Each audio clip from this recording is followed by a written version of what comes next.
there ain't no stopping us. Fly without boarding pass. Couldn't catch me, I'll be moving fast. Call me a shooting star. Let 'em know who you are. Flying up in a bar. Wish on a star. Time to show 'em who's in charge. Call me a shooting star.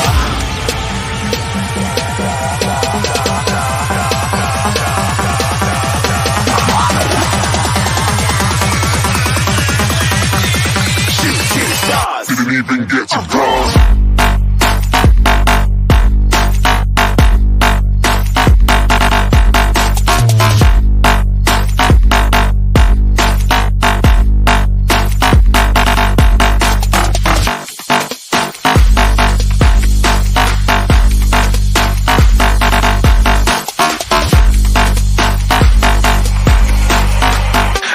I'm moving too far. Get to glass.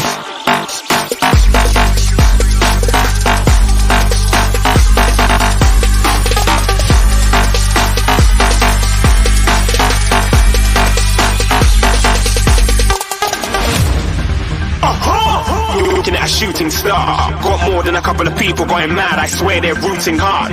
Said I might be big in the game like she went and got them breast implants. I said I'm moving too fast. Didn't even get to glance. I'm ready to eat up track like I'm seated in a restaurant. If you had swag like mine, you know it's best to flaunt. We aren't hating because you want. Shining like it's neon. Rock like kings of Leon. Shooting stars across the galaxy. I stand out, so don't be mad at me. Infiltrate, I'm with my strategy. When I turn up, then I just have to leave. Shooting stars across the galaxy. I stand out, so don't be mad at me. Infiltrate, I'm with my strategy. When I turn up, then I just have to leave. Yeah, shoot. Yeah, shoot. Yeah, shooting.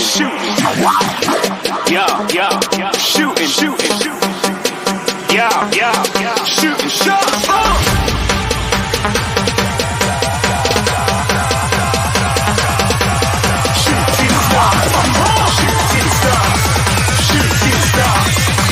Shooting stars. Didn't even get to cross.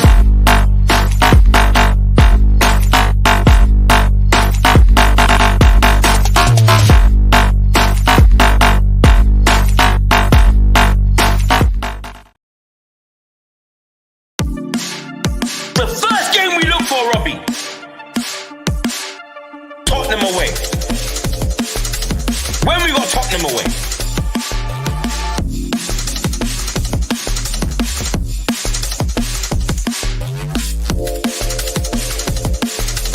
Tottenham away. When we got Tottenham away.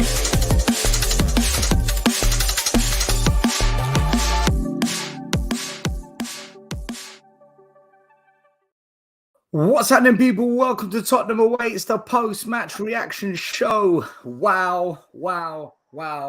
Ange has blown his gasket. My goodness me, are we going to talk about that? Plus, we did it, people. We did it. Before we even begin, We did it by please, not doing it.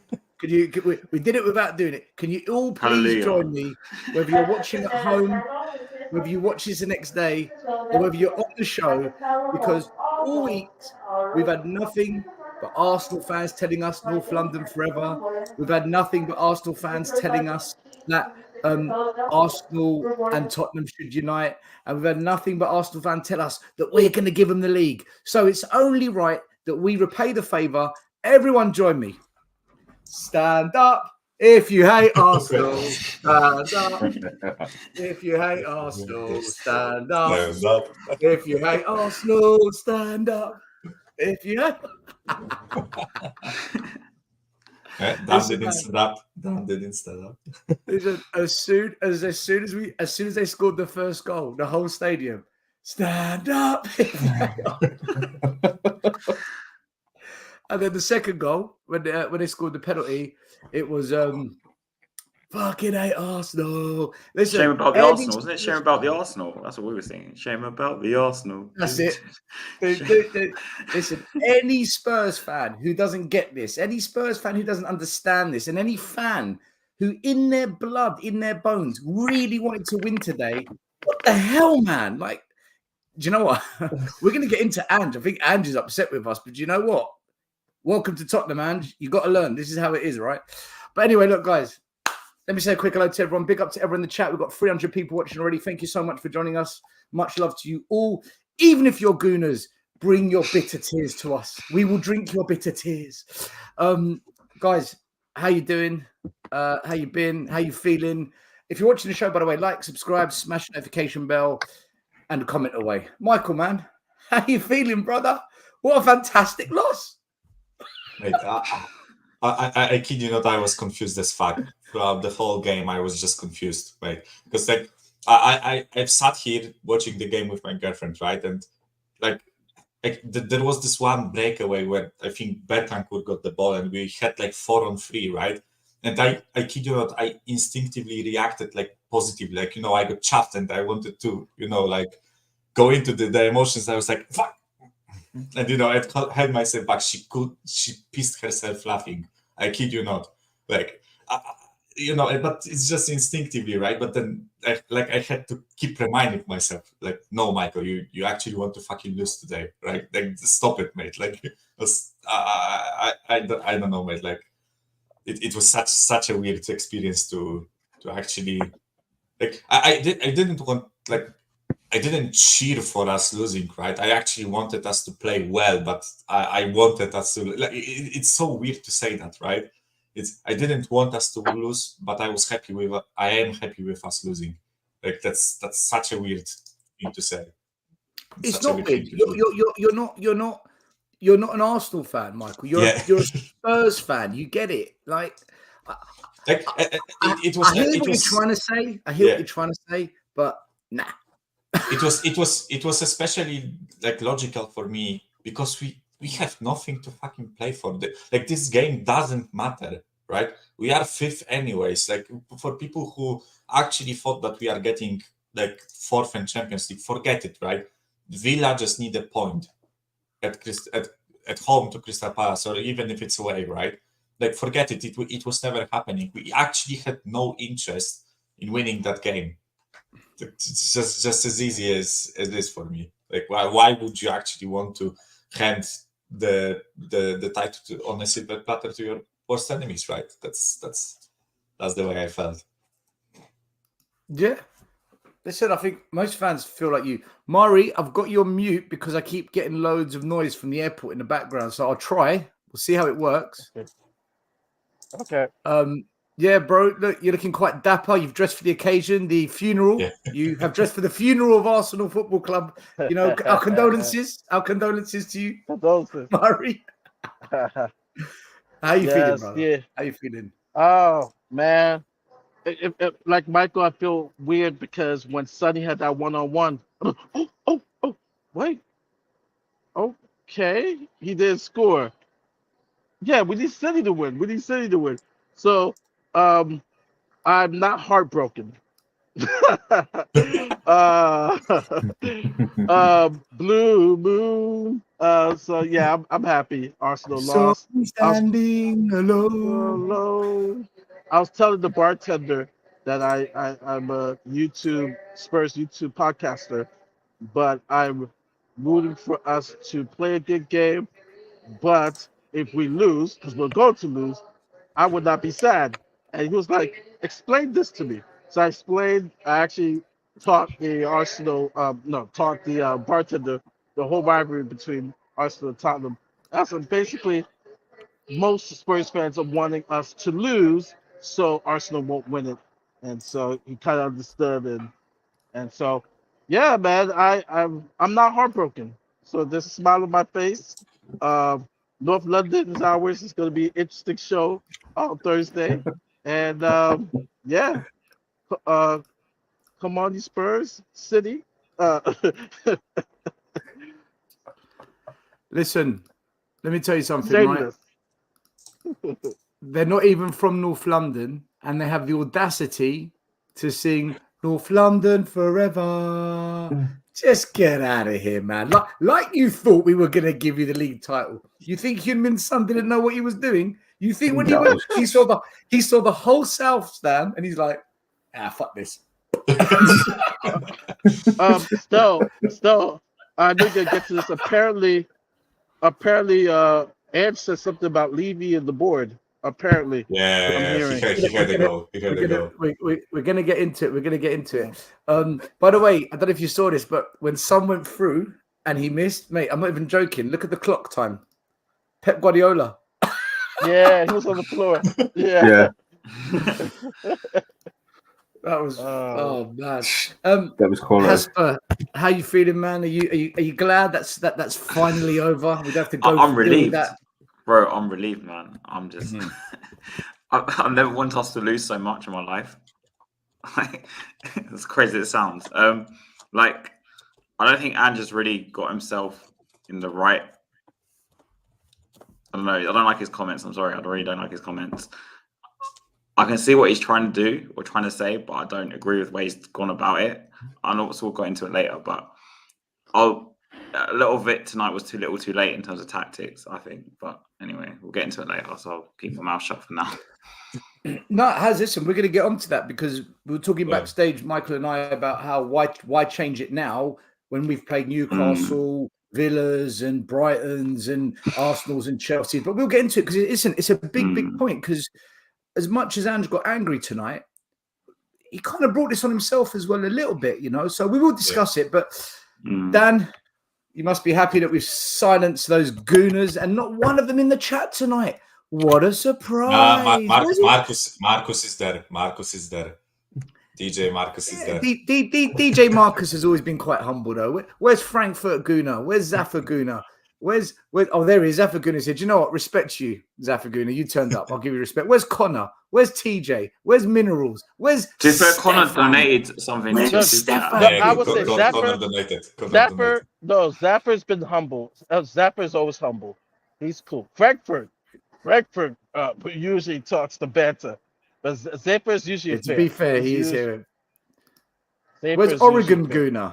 Where are they all? Where are they all? But Dan, how you doing, man? How you been? Oh, well, I mean, I suppose there's a song to it, isn't it? I'm City to July. I'm City to July. I know I am. I'm sure I am. I'm City to July. You know it, don't you? Mate, that felt good. I must admit. I don't think I've ever jumped up like that and shouted as loud when someone scored against Tottenham to when Tottenham have actually scored. And do you know what? We gave them a game, and what you're going to talk about as well. I mean, Ange just baffled me in like messing about with things now when he could have. And Son, shit happens, doesn't it? You'd only usually bet your house on it that he puts that in the net, but you never know. It's football. Listen. You know, I think the Porro tried his best to make a professional tackle. The timing was just off. These things happen, guys. In football, mistakes happen, and when is mistakes it true happen, he was smiling after the tackle? I couldn't tell what I was saying. Well, he weren't upset. Put it that way. Yeah, because someone told me he was smiling. So he weren't upset. Yeah. Don Robbie says Sunday is finished. He gotta go to Saudi Arabia because since Sunday hits, he makes that he scores that goal, and I was just like, huh. He can swivel on it. He can swivel. Yeah. Listen, guys, I've managed to get some footage of the moment when Porro gave away that penalty. This was the moment it happened. I mean, tell me what you think, guys. This is what happened. He gave away the penalty.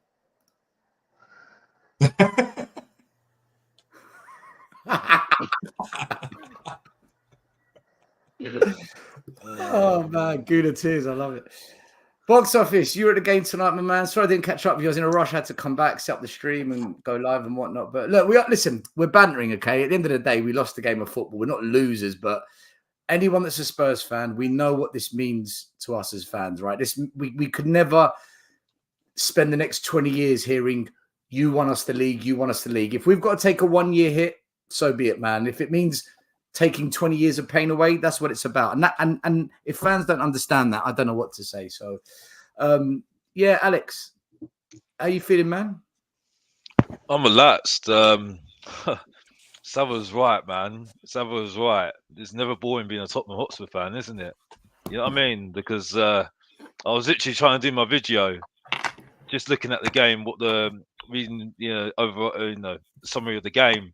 Then I saw Ange's comments, and it's just the gift that keeps on giving, man. Honestly, the gift that keeps on giving every single time. My gosh, you know what I mean? Just like, yeah, but we'll get into it. We'll get into it. Listen, we'll definitely get into it because it's a big deal what happened post match, and I just want to quickly go through some super chats that have come in. CMO Sports, Connor, I've sent you the link to come on, by the way. Still definitely joined in on the Poznan, mate. I was doing the Poznan, I was doing the Lambada, I was doing the Running Man, I was doing the Moonwalk, you name it, I was doing it. Sava says, big up Sava. Sava, I've sent you the link as well, by the way.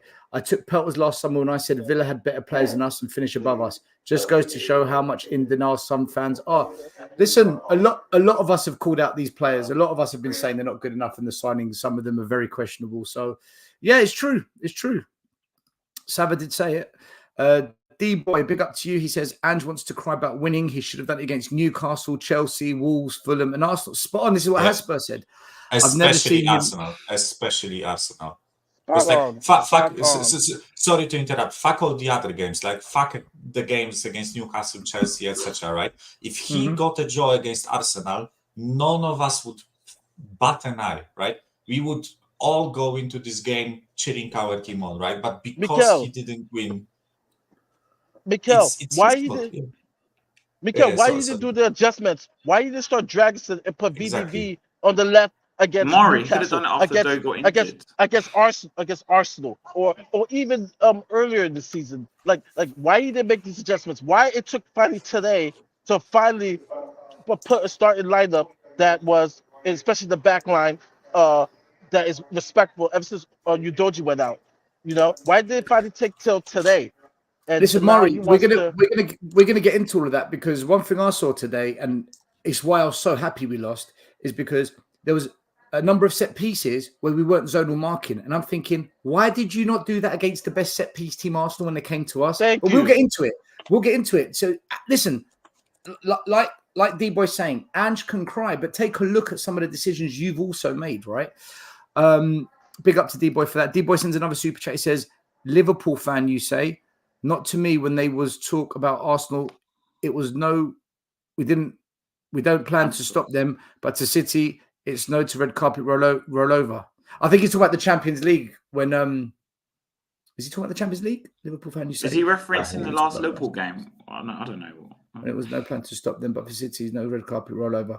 I think he's saying about us changing our ways and adapting the tactics. A user. I'm very happy with the result. Thank you for your super chat, by the way. The players knew what they were doing, so Ange had a plan B after all. He knows Celtic versus Rangers, so he should know North London derby. I think it's very difficult to disagree with you. He also says, check Porro's reaction. We just looked at it, a Mickey Mouse one, but Hasper did say that he laughed when he... apparently he laughed, yeah. Gave away the penalty. Edek says... After match comments show Ange needs to have a media relations consultant. We have said on this show, Maz has said it many times, that Ange just needs to shut up 100%. Sometimes in press conferences, because he's talking himself into like something he can't get out of at this point. I'm sorry. No, we're broken them. We have broken them. Like we're broken Poch, we're broken Jose, we're broken Conte. Well, I wouldn't say Conte was broken. Conte was always honest. No, but we have broken these managers, and now Ange is spilling the tea. He's spilling the tea. Listen, we are going to get onto it because it is a big deal. But before we do, I just need to bring on one more person. Listen, he's got cojones, he's got balls. He's coming into the Lions Den. Let's give him a round of applause. Connor. How you doing, Connor, man? How you doing, buddy? Get up. Well, first and foremost, thanks for having me on still. We had our first couples argument earlier, so I'm glad that we're still friends then. Listen, I said I don't know if a lot of you guys watch my channel, but at the beginning, I said City were going to win this game. I never ever thought Spurs were going to go ahead and win this game. People can go out and throw Spurs were going to throw it away or this and that. Can I actually, give a round of applause and whatever you say about, Son and the miss and the Pedro Porro thing, Spurs actually looked like, in my eyes, that they wanted to go ahead and win today. That was the way it looked for me. They actually tried. Spurs didn't just sit back. It was an illusion. My team here, and now the Gooners will probably go for me here. You actually have balls to play against City. We didn't. And you actually went toe-to-toe with them. Arsenal didn't do that. Arsenal just sort of sat back and just said, let's go for the draw. We actually went and took our chances that day. We could have gone ahead and won the game. Listen, Spurs, I like to think, tried. If they didn't, it is what it is. But, some will never be forgiven for that. But I just want to throw this out here. We shouldn't have been in the position to ask Tottenham to go ahead and ask us to help us win the league. We should have done that. We should have tried to beat Fulham when we lost to Newcastle, West Ham, Villa twice. 5 opportunities there to grab just 1 point or 2 or 3 points. Then we could have possibly won the league by now. But no, we didn't do that. We capitulated in some of these matches. So we shouldn't have gone ahead and had to warrant asking Spurs to have us to win the league. And Arsenal fans who are going to go out and say, if Arsenal fans come out and say Spurs are pathetic, they didn't even try. It's a load of bollocks. Spurs tried today. Spurs tried to go, from what I look like, Spurs tried to go ahead and win the game. They played very good football, very attacking football. I rated what Ange set up today. Why he didn't do this in games before, I'm sure you guys are going to say earlier, because in my eyes, this is the best football Tottenham have played in quite months. Yeah, Connor, I've got to say, last thing, Bentancur and Dragisin are the biggest Arsenal fans I've ever seen in my life. I'm telling you right now, that celebration from Dragisin when he hit off his head was funny. And I'm telling you, Bentancur, I don't know why he was so fucked off when he got subbed off, but I found it hilarious. But listen, at the end of the day, right, I like to put it out there and say Tottenham tried. They actually gave him a game. And it is what it is. Welcome to football.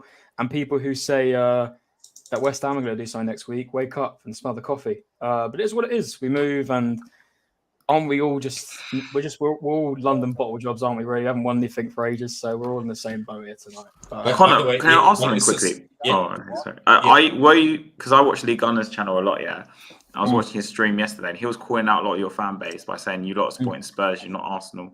And he was saying, because everyone was telling him he's Arteta out, and saying go support Tottenham. It's kind of ironic. Were you supporting Spurs tonight, if you don't mind asking?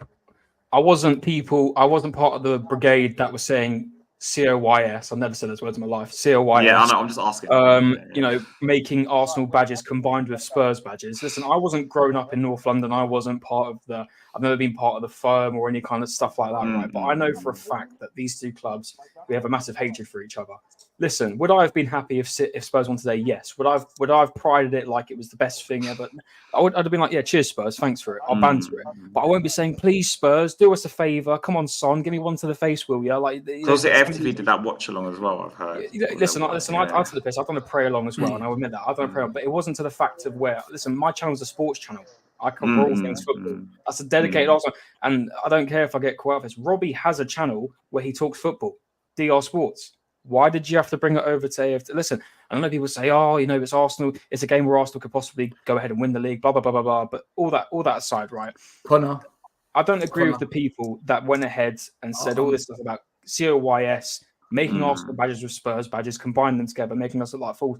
It's a load of bullshit, man. But at the end of the day, Spurs had no right to want Arsenal to go ahead and win the league. We shouldn't have even been in this position to ask for Spurs to help us win the league. Yeah, because like your headline, it's embarrassing. It's embarrassing, and this is why. And I'll shut up after this. Right, this is why it pisses me off so much when you're in it doesn't even matter. It can be when you're in a title race, a European run-in, a relegation battle.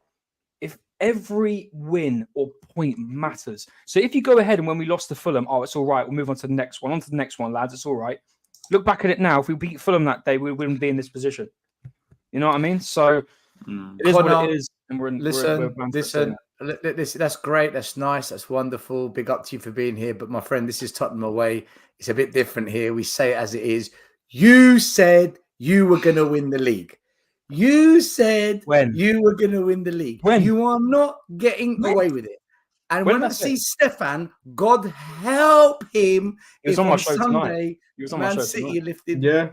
I will go and find him. But Connor, you said you were going to win the league.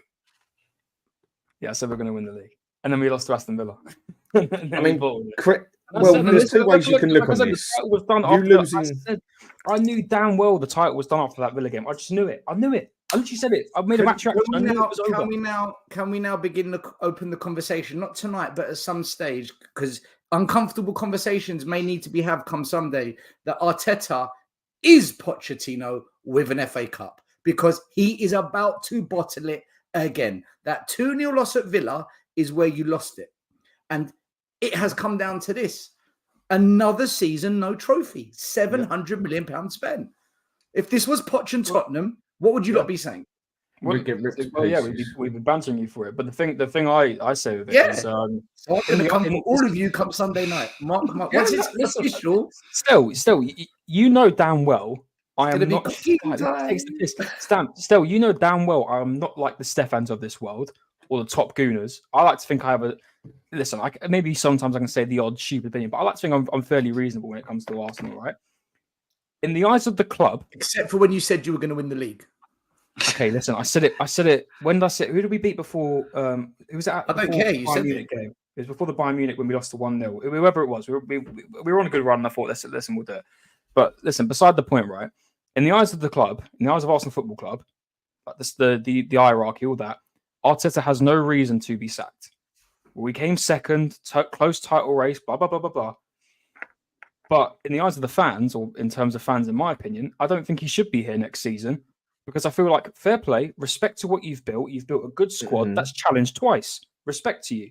And it's a good squad. I love some of the players who've got, some of the talent we've got. It's not fully completed. Need a striker, in my opinion. Maybe some backups on the bench as well, some better backups, because some of the guys who've got on the bench just aren't it. You know, the Eddie Nketiahs of the world, the resets, I can go on. But for me, we need a manager that can take us over the line. And listen, I know people ask you, who? I've done this conversation a million times now. I don't need to keep naming managers. It's very clear, my opinion is very clear, that Arsenal needs someone that can take them over the line. And this, and people, and I say the reason why I say I applaud Arteta for what he's built and what he's essentially done by taking us into 2 title races. Congratulations, it's your first managerial job. I guess not many managers who have their first team job get into 2 title races. Well done, congratulations. It might be a trophy in your eyes. It isn't for me. Go and get someone that can actually take us over the line. It is what it is. But the excuse will be for next season, because I honestly believe that, and Zafer, you can throw out stats about 27 wins, and congratulations. I never knew that was a trophy in the trophy cabinet. Well done. Congratulations. Honestly, real talk. Because that hasn't won us a league title this season, right? It hasn't won us an FA Cup, a Carabao Cup. It hasn't won us anything. It hasn't won us a Champions League. So at the end of the day, if we want to go ahead and move on as a club, we've got to move on from Mikel Arteta, as simple as that. And listen, by all means, he could win us a Premier League with a number 9 next season, but it's another excuse added onto the book. We need someone different. And you all sound like Spurs fans next season, because 2 days ago, similar, doesn't it? The title parade plans were online. You're planning the title parade, Connor. This is your club, yeah? I thought that was embarrassing, by the way. I thought that was embarrassing. The fact that we released it before this game, I found more embarrassing than anything. And that's it makes it look like you haven't learnt nothing in that aspect. All right, 100%. You've left it a bit longer than last season before Arsenal in general started bragging about it, but it just looks like it makes you look like an idiot when you don't learn from your first or second mistakes. Shambles. The other thing I'll say about this one to you, Connor. To be fair, Connor is here. You lost again. I respect you. Yeah, no credit. You lost. You lost to Villa twice. Your money now. You lost to Villa twice, and that screwed up our Champions League chances. So we just repaid the favour. Pretty much, yeah. Sorry. Again, we didn't need to be in this position. Give me a second, Scott. Fuck off, okay? You are absolutely fucking going off the nut again in the chat. What's your fucking issue, mate? Calm, Michael. No, sorry. You get the clap you deserve when you support mediocrity. How fucking point me to any fucking opinion I gave where I support mediocrity. I am fucked off with his comments. Like, I have to block him again. Like, I don't know. Keep crying, little bitch. Keep crying, you old fucking donkey twat. Get Scott on it, man. Get Scott on it. But moving on from Arsenal, I just want to say with Tottenham, I get triggered by his opinions. Like, Yeah, sorry. don't get triggered by comments. Don't. I just want, but I do want, because I know I'm getting done by who was it? Was it OB? I don't know who it was. I don't know who said it. It was like, get the Arsenal fan off now. I want to say about Tottenham. You guys must be fuming that you didn't play this football in the last 3, 4, 5 years, even longer than that. Why did Ange change it now? Listen, we are going to say to Van der Ven was immense today. Dragusin was Dragusin had one error in that first half, but he was fantastic today. I thought Bentancur, it was a bit reckless, but he was all right. That Spurs team today, I know you lost, but that was bar Ben and Johnson, that was the best Spurs performance I've watching Spurs, because I do watch other football apart from Arsenal, in a long, long time. In this season. Listen, I want to get into it because there was a game that was played tonight. Banter aside, it meant a lot to us. It meant a lot to Arsenal fans, and cry more Arteta. That's what I'm going to say. But that said, the starting lineup tonight. Let's begin. Let's talk about the starting lineup. Let's talk about the game. Let's talk about how it went, and then we'll look at the stats, and then we'll talk about the post-match reaction. My God. So it was Vicario in goal, and then the surprise for us was to see Van der Ven start at left back, Dragusin at centre back with Romero, which is what many of us have been asking for. Pedro at right back. That is as good as we can put out, given the injuries and what is available. And then the midfield, Højbjerg, Bentancur, and Sarr. A little question about Højbjerg starting, maybe. Why isn't Gio Lo Celso starting? But okay, that's what he went with. And then a front three of Maddison, Son, and Johnson. Again, he dropped Kulu, something a lot of fans were asking for. And for most of us that sort of starting lineup, we're thinking, hold on a minute. Why didn't you do this before? Just like Connor said. And to be fair, that first half, I think we matched them. I think we matched City. I will say as well, I don't know what it looked like for you guys, but sitting in the stadium, City looked nervous. And I was surprised by that because they've been here, done it. It's bread and butter, this business end of the season, going unbeaten. But they did look nervous. Maybe it's the whole, we don't score at Tottenham. They always beat us in the league at White Hart Lane. Maybe that was running through their heads, even though they beat us in the FA Cup earlier in the year. And I thought it was a bit end-to-end. And possession-wise, we had more possession. Shots-wise, it was pretty even. I think there was one big chance City had, and Vicario made an unbelievable save. World-class Foden from about 6 yards out on the half volley, smashes it, and Vicario somehow saved it. But the other end as well, we were just lacking that killer. But I want to say something very quickly. I know you talk about tactics. There's one thing that I noticed. Half, do you agree it was an even half? Yeah, there was one thing I noticed, though, which I thought was quite interesting. Like, you know how we used Sarr in the first half? I actually thought we looked worse when he moved Sarr further back, actually, in the second half. Obviously, it was to our benefit because we lost the game in the end. But I thought his use of Sarr, of using him as like a presser, was something I've been saying for like weeks, right? Use him as the highest presser. And he finally used it tonight. I'm like, you could have used it against Arsenal. You could have done it against Newcastle. You could have done it in the past month. And you decide now to do this tactic. Yeah.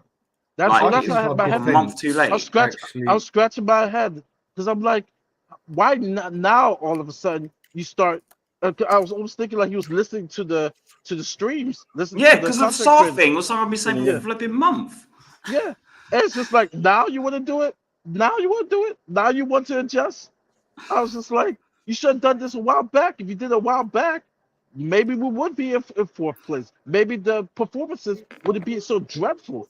Now he wants to do it. He wants to cry, and I know we'll get to the press conference, but it's just I got a lot of questions about Ange, man. Do you guys think right that in that first half, was it more that Tottenham played well, or was it more that City weren't playing how we have seen them play? Because City have done this quite a few games this season where we've said, you know what, they don't look that good, but they're getting results. I think we nullified them. But I would tell you straight from neutral. I think, and I've watched a couple of shows before we started late, and I was actually watching on the side their reaction. AFT from AFT to some of the other channels never found a lot of people like, wow, the first half Tottenham was in control. Like, this is come from neutrals. Like, they're like, this is the best half they've seen Spurs play in a long time. Yeah, but Mari, is that to be because fair- of us, or is that because City weren't quite at it, or was it because we were controlling the game and stopping them? Like, what maybe do you both. think was more? Maybe both. Maybe Definitely. it's both. Maybe it's both. I think You know, we played maybe- all right. I think we played pretty good in the first half. It's just I think City were that poor, especially by their standards, that it made us look significantly better. And one thing I can definitely say with that as well, I've been one saying don't move Van de Ven because it'll totally destroy our system. It looks like I got that wrong because personally, I think that's the most solid defence line we've had in a while, even though we got caught out. And I think we actually look better with Van de Ven on the left and Dragusin in the middle. I think he actually looked better on the left than Udogie because Van de Ven can get forward, maybe not attack as good as Udogie, but he's got a clean shot. And one thing he can do 100 times better is defend better than Udogie. I think we need to start looking over to the left as well of maybe Van de Ven moving there and getting a solid centre back in there to take his place. I think we looked more solid in this way than we have in the past 20 games or whatever, where it's been Udogie, Porro, Romero, and Van de Ven in the middle. I don't know about you. I think the only issue I saw today. Dragusin had a good game for me. Dragusin had a good game. Dragusin was brilliant. Very good game. I think the only issue I saw with Van de Ven, but I think it might just be because Kyle Walker. The amount of space he left Walker. I don't know whether because he was playing inverted. There was times when Walker had it on a counter and he could have parked a Boeing 747. Even a goalkeeper Van de Ven left. The whole You know, team. so that's got to be Six something. or seven times that happened, didn't it? Six or seven times that happened. But it seems to happen mainly on our left-hand side. There's nobody there. Why? It's because the manager has told them to invert and go up there. Yeah. And we get caught there every time. It's just City didn't. I think it was the same on the right though, because in the second half gets back a lot quicker. In the second half. Because he once brought on Doku, and because Porro was inverted, you noticed Doku was cooking him like every time. Yeah. But by the way, it's because like that's a good observation done with the left hand side, which is kind of ironic because I think we are weaker defensively on the right side, and teams seem to target our left side anyways, right? Because you would think that Udogie or Van de Ven in this case are actually stronger defensively than Porro, and it's also ironic that we like push like Udogie and or in this case Van de Ven more forward than Porro, where I think that Porro is more like useful offensively. That's a really weird dynamic. At least I think that's that way. But sorry guys for overreacting. Like I just don't like when someone tells me how I am supposed to support my club. Like that, my opinion is my opinion, and like I don't think you do it your way. Yeah, sorry Scott. Like I overreacted. Michael, listen, don't worry. It's YouTube fan channels are like this. Right. There is nothing more chaotic than football fan channels. It's yeah. Sorry. That's calm, man. That's calm. What did you think of so in the terraces? Højbjerg was splitting fan opinions. Some were saying some were saying nah. For me, there were some blunders he made today. I'm thinking, that Foden chance. Exactly. Yeah. That was all Højbjerg on that one, and I can't believe Foden missed. I mean, very good save, but man, Højbjerg, man, he has to go. He should be number one or number two. Number one and number two on the list. He needs to go. I think Højbjerg's going to go anyway. But Højbjerg's off anyway. And him and Royale. Yeah, but we've got more important ones to get rid of than him. See, do you know that beggars the question then, right? If Højbjerg is off, why is he getting game time? The problem is he's only number 6, really. Because Bissouma was injured, I think, right? Because Bissouma is lazy. Pape Sarr Bissouma's injured, right? Can't you play Pape Sarr in the 6, Benton coordinate the 7? I don't think Sarr's useful in the 6. That's just my opinion. But Sarr was on the pitch anyways, right? I think the only reason that Højbjerg played this game today, right, was because we did this, like, I don't even know how to call it, this weird like false 9, like Sarr, Bentancur, anyone up front.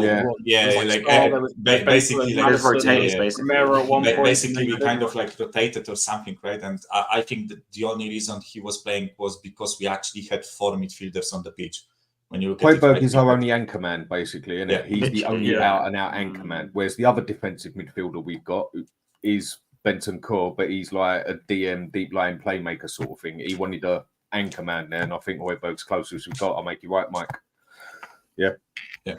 100%. I do want to quickly point out that Yeah. I don't know how long it's been, but Son for me works a million times better when he's just stuck on the left. It just works. It's looking that way. Yeah. He's looking on the left.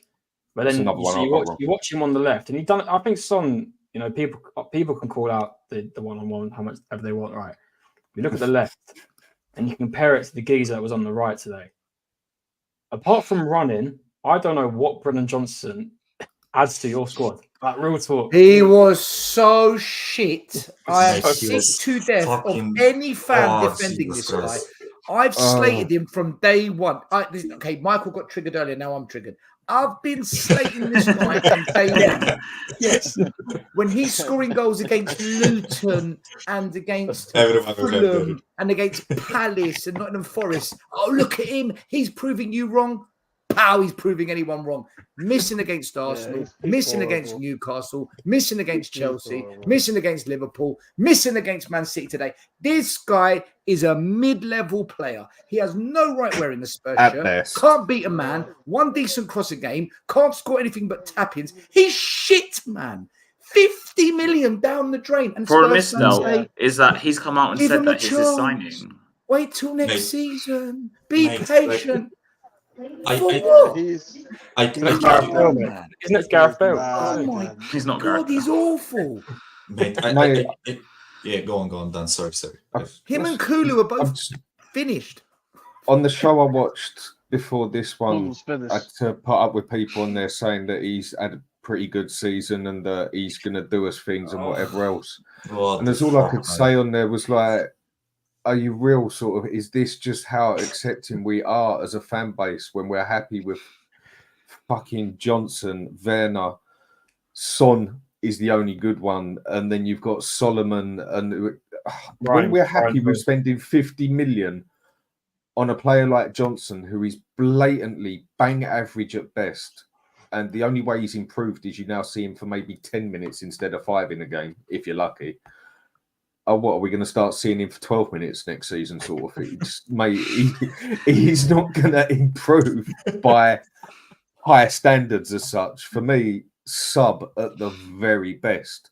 But if Højbjerg's got to go and Lo Celso's got to go and those sort of players we got to go, then what the fuck is he even doing there? Johnson's Because going to he's on the stay same for another level as season them. at least. Just use, he's a pace horse. Just use him as a super sub. But I want to just quickly add in a bit of Arsenal, bit of Arsenal. So could have got Trossard. Just saying. But, Please don't, don't. Please man. don't. Please don't. Yep. Don't trust us. You Just- could've got we're not Trossard. pushing him.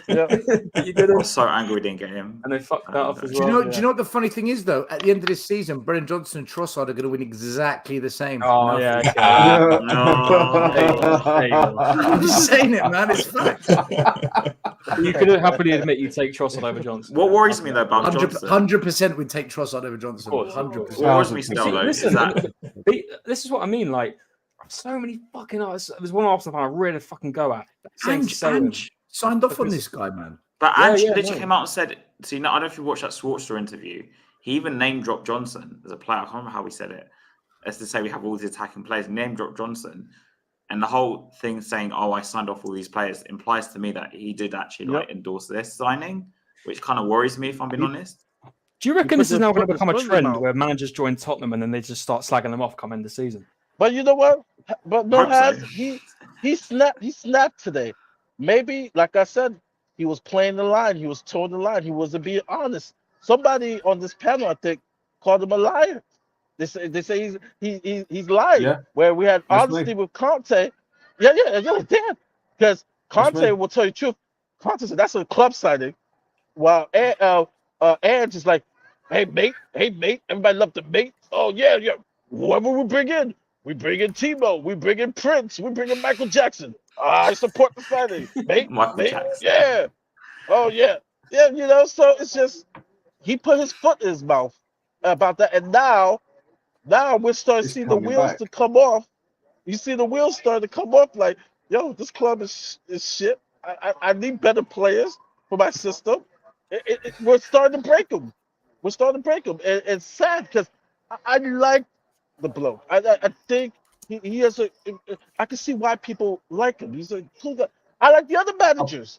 I love prefer Jose. Conte. I love Problem Conte. is, Mari, he Personality. I contradicts love himself Conte. too much.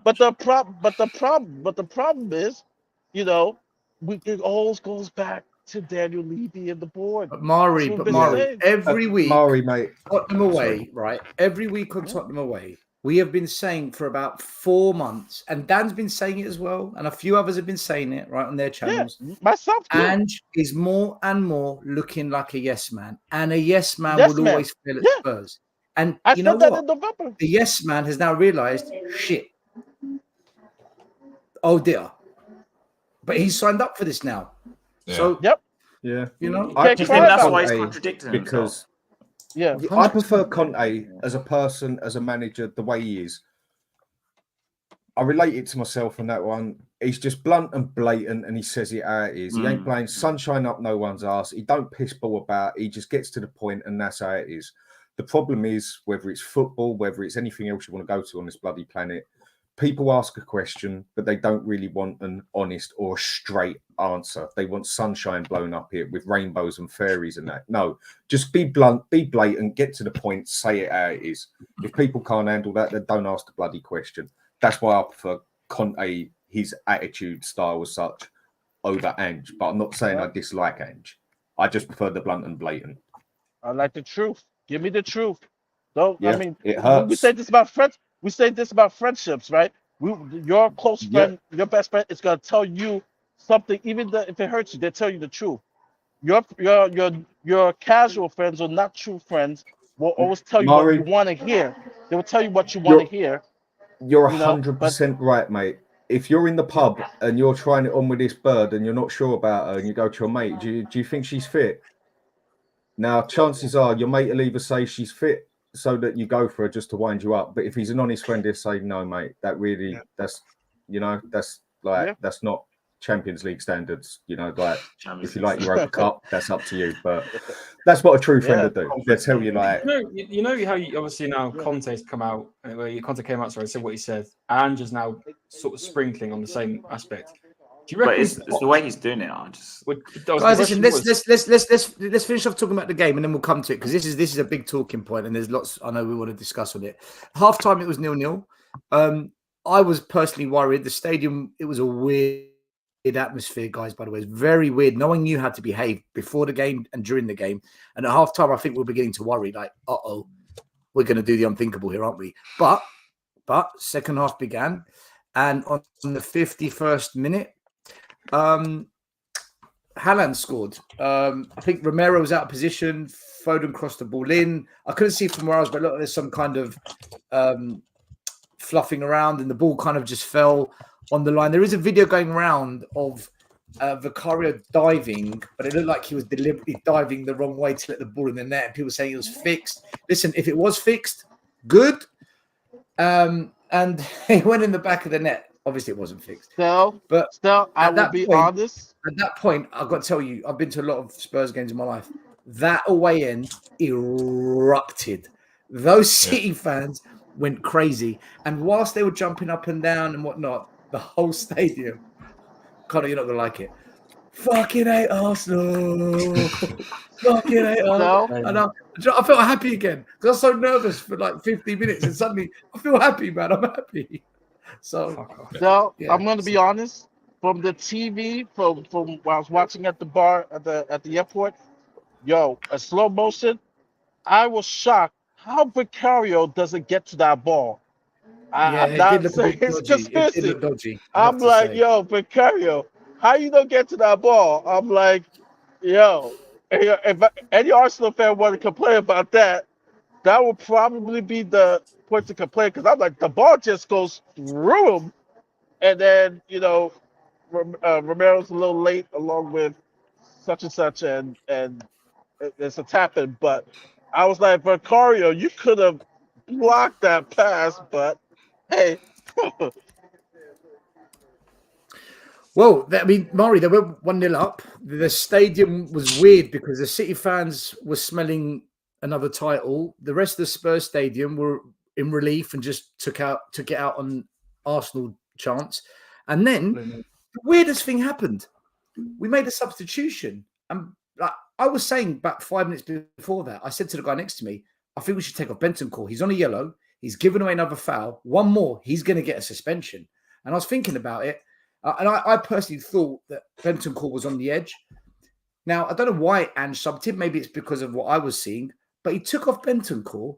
And Bentancur goes and just bang, smashes his foot into the chair. Really angry. I think he'll be replaced, bro. Not good. Dude, he was angry. And the same thing happened a bit later on when Ederson got taken off the goalie for. Ederson one was mad. He freaking started smashing stuff. He was a prat. Now, he was a prat, right? Because that was the best move they could have made. Why would you want to get yourself possibly? It was a smart move because he's possibly concussed. He doesn't know it. They don't know it themselves. 100%. You might as, and Ortega got man the match, by the way, for 20 minutes of play.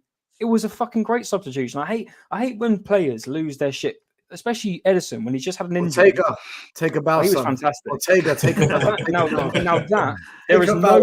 I don't actually believe. Maybe bar Real Madrid with Lunin, there is no other secondary goalkeeper in world football. Probably he's the best one, isn't he? Yeah, him or Lunin's really stepped up this season for Courtois. But he is fucking fantastic, and they cost him what, 20 million? Where did they get him from? Do you know? Is it Armfield? Something. It's in Bundesliga. Oh wow, I didn't know who he was. Some team in the Bundesliga. But listen, like he was good, man. He was good. He was very, very. But I can't let go of Vicario today. Vicario made some. Did they say why Bentancur got substituted on the TV? Because for me, I just assumed it's because he was on the red card. I mean, the tackles he made today were reckless. I mean, the tackle for the yellow card was reckless. Yeah, so they were just doing it to not get him sent off. I think it was because he was on the yellow. I think it was because he was on the yellow. That's what my commentators said, right? But they weren't not like Sky Sports. That's what I thought. I don't think there was like any other issue, and I think he was pissed off because he couldn't like make a tackle when they were going through with the counter attack, right? I think we have to assume that like those players actually wanted to win today, right? And based on that, I think he was pissed off because we conceded. And it was like partially not really his fault, but because he was on the yellow because of that stupid foul, then he couldn't, make a tackle on Foden when they were going through with it, right? That is how I see it. Because like I don't think he should be getting pissed off with the substitution. It was quite logical, right? Near the 60-minute mark, he was on the yellow. Like that's the way I see it. He's the grow up. At 1-0, I know I was looking at the Sky Sports app because what I do at the football now is I look at the Sky Sports app to listen to what the commentary say and to compare it to what I'm seeing. Obviously, I didn't know this, but this is what came up on Sky Sports. Let me remove the banner from the bottom. That when wins when conceding first, Tottenham are the best in the league. So this kind of made me shit myself again. I'm thinking, oh no, please don't come back. But like you guys said, Ortega, he saved the shot about 10 minutes later from Kulusevski. Should have buried that. I'm sorry. It's fucking knee. But he did turn over and save it before it went over the line. Obviously, that massive chance at the end. Honestly, guys, I'm not gonna lie. When someone went through, you could hear this big gasp in the south stand. It's like the loudest one. And then when Son didn't score, it was like, thank fuck for that. My heart was in my mouth when he went through. I was like, oh no. Pep on the floor. Murray, I do want to say one thing though, and then please come in.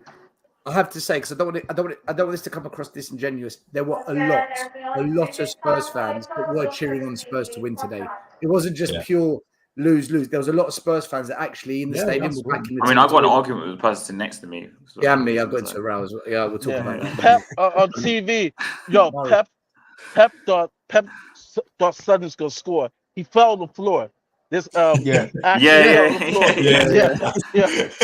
Pep. He also touched his he equalized the loss. He fell on the floor, and we were laughing at the bar. They were like, "Did the Magic just fall on the floor?" I'm like, "Yeah." He fell on the floor because he thought they equalized. To be honest, I thought the game was timed. Like, oh, Son's gonna score, and I'm like, "Oh my goodness, what a save by Ortega!" But also, it's kind of like, man, Sonny usually gets that, and like I mentioned earlier. Some of the people at AFC Son's perfect position. It was Son's perfect way, wasn't he? How he does it. They were saying on AFTV that Sundays to go to Saudi Arabia. They're like, maybe he's lost it because they're like, Sun scores that. They're like, literally. That's an argument to be made like, there. Well, that's not. Yeah, I mean, now. and I was just like, you know, and for me, well, we'll do an episode in regards about Sun, because like I said, I'm not letting Sun go because look what we have left. We need to get rid of. Well, we won't get rid of Johnson. Who's going to buy him? But I think he didn't have enough backlift on the shot. That's what it looked like to me. But yeah, but they were shocked that Sun didn't score. I was shocked, and Pep was shocked. But yeah, but that's Sun's bread and butter. The one-on-one chance through, he finishes those. Like honestly, for him to miss that, I was shocked. I'm not gonna lie to you, I was shocked. And you know what? It was coming as well because the last 10 minutes, Spurs had 3 shots, Man City 0. We had 2 on target, had none touching the opposing box possession. We really kind of listen. One thing I will say, I don't think anyone could accuse Spurs today of bending over. Yeah. I don't think anyone could accuse us. No way. It looked like we tried. We genuinely tried, which scared the hell out of me. I'm not going to lie to you. But, yeah. But to be fair, though, you know, you showed that stat about how Spurs have the most wins after conceding. Before that, they actually showed that City, after scoring, they've only had 1 defeat in, I don't even know how many games. I can't remember how, I don't know how many, but it was a lot. It was like they've only had 1 defeat in like 60 matches or something like that after scoring a goal. Like they don't go ahead and lose after scoring. So like it was guaranteed. But I'm not gonna lie. At half time, I tried to act so cool on my watch along. I was thinking to myself, 0-0. I said to myself, it'd be like 2-3-0 by half time. I was like, there's no fucking way Spurs do this. There's no way. I was like, Ash Matic was saying yesterday, Spurs are gonna do it. They're gonna do it. Like this is a Spurs thing. I'm like, there's no way. I knew it was going to happen. And I captained Haaland on FPL for a reason. So cheers, Haaland. You got me 80 points. Honestly, when Son went in like 1-on-1, right? And it was 1-0 at that time. I kid you not, I thought he's going to fucking score this and we are going to win this 2-1. Like that was that one moment, right? It was like, no, please, like don't do this to me. After they scored the second, I was like, now go on, score your 1 goal. Yeah, go on, get us one. Get us one. You know, it would be respectable, whatever, right? To be honest, did you guys see Romero at half time? Going into half time, he was chatting to Haaland, whispering and like having a laugh at Haaland. People saying he's giving Spurs' game plan to Haaland, and you can actually. The funny thing I actually say for the first goal, if you look at it. It looked like Romero didn't actually give a shit about sticking a leg. It just, fuck, I can't be able to stick a leg out. So I think, Romero might have a little bit to do with that goal, But I'll say this, because that save by Ortega with Son, I literally said to myself, that play right there will be the play of the year. That might be the play that hands the title because, like I said, if Son scores that's 1-1, and all you guys needed was a draw. So that, for me, has to be nominated as a play, like important play of the year because, like I said, Son scores that. Yeah, I mean, that's the championship right there. I agree with what you were saying, Mike. I watched it. I was watching it with my wife and other family were over, cousins and that, and they was just looking at me weird, like, why are you wanting Spurs to lose it? I'm just like, you don't understand. I mean, my wife did, but the Liverpool supporter and the Arsenal supporter I had with me, they just couldn't understand it. They couldn't sort of get their head around it. Yeah. And when Son went through there, I was just like, literally just like, oh my fuck it. No, don't do it, man. Don't do it. And then actually cheered when he missed. It just felt so backwards. It was unreal. It's so rare when you get an opportunity like this. Like, not in my lifetime for Spurs, even the opposite way around, but Arsenal for Spurs, for waiting for something like this. Like, there's been times when, like, in the 2015-16, everyone was saying, "Oh, Chelsea, please win." The Battle of the Bridge. But, like, Arsenal fans like, "Chelsea, come on, please win this one." It's very rare when you get an opportunity like this. Where there was Spurs one more. We already had one, and that was 99. My mate Dave brought it up on the show, and what was it? Les Man United away. Yeah, Les Ferdinand scored, and Teddy Sheringham went blatantly up to him like, "What the fuck are you doing, mate?" And all of a sudden we lost. What was it, 2-1 or whatever? My mate Dave brought it up on the show I'd done with him earlier, and I remember that it was brilliant. By the way, like speaking of like watching the games with family, right? I usually watch the games with my girlfriend. She doesn't really like support any club, right? I mean, she kind of supported Luton this season, but it was like more for like banter, right? And she always watches the games with me, and she always banters me about like, you know, oh, Tottenham losing again, whatever, right? So today she comes in and she's like, "Yeah, I'm going to banter you," and I always get pissed off like, that she banters me, right? And she turns around and she's like, "You're going to lose today. I know. I fucking hope we will." And she's like, "What?" You know, the confusion was priceless. Like, I want to hear my wife. Go on, mate. Go on. That's right. My wife. I've only just really got her into football in the past year, and the more she's been watching me do this and watching other shows, she actually even understands what offside is, which I'm quite impressed. I've told but she would never, ever, ever, ever laugh at me or grill me for Spurs losing, because she knows when Spurs win, she gets things. When Spurs lose, I've got the arsehole and she gets nothing. I'm not at that point, mate. I'm not at that point yet. Happy wife, happy life. But she knows happy husband that Tottenham have won, then she can be a happy wife sort of thing. And that's when I get the questions of things like, can I get this or that? Anyway, go on. Sorry, mate. No, I want to hear from Alex because he's been quiet the whole show. I was going to say, where's box office at? Where's the exclusive event? Alex Unleashed. The main event. Well, I'm being honest with you. That was actually not a bad performance from Tottenham, but the problem is that Manchester City have better quality than us all day long and every single day. I've got to be honest. One thing I will say, I'm really a bit annoyed with Ange, because the thing is, I was calling for Van der Ven in the left back spot and Jackson to be playing. I'm annoyed with that. I'm annoyed at the fact that he started to play. He put Maddison on the left, or whatever he did. Played this false nine because he actually looked better, to be honest with you. Sarr in the midfield and Højbjerg, because even though Manchester City looked better quality-wise in that midfield, and the way they passed it about, they just turned it on just like that. Passing the ball, and it was just quality. You know what I mean? The only thing I will say, I'm disappointed in Haaland. I'm sorry. I'm still sticking by what I said. These are still the above average John Carew without the goals. Honestly, he is not that great. Without the goals, he is not that great. I'm sorry. I've seen him twice now at the Tottenham Hotspur Stadium. Twice at the Tottenham Hotspur Stadium. And I'm sorry. He is no good when he's got no goals. Honestly.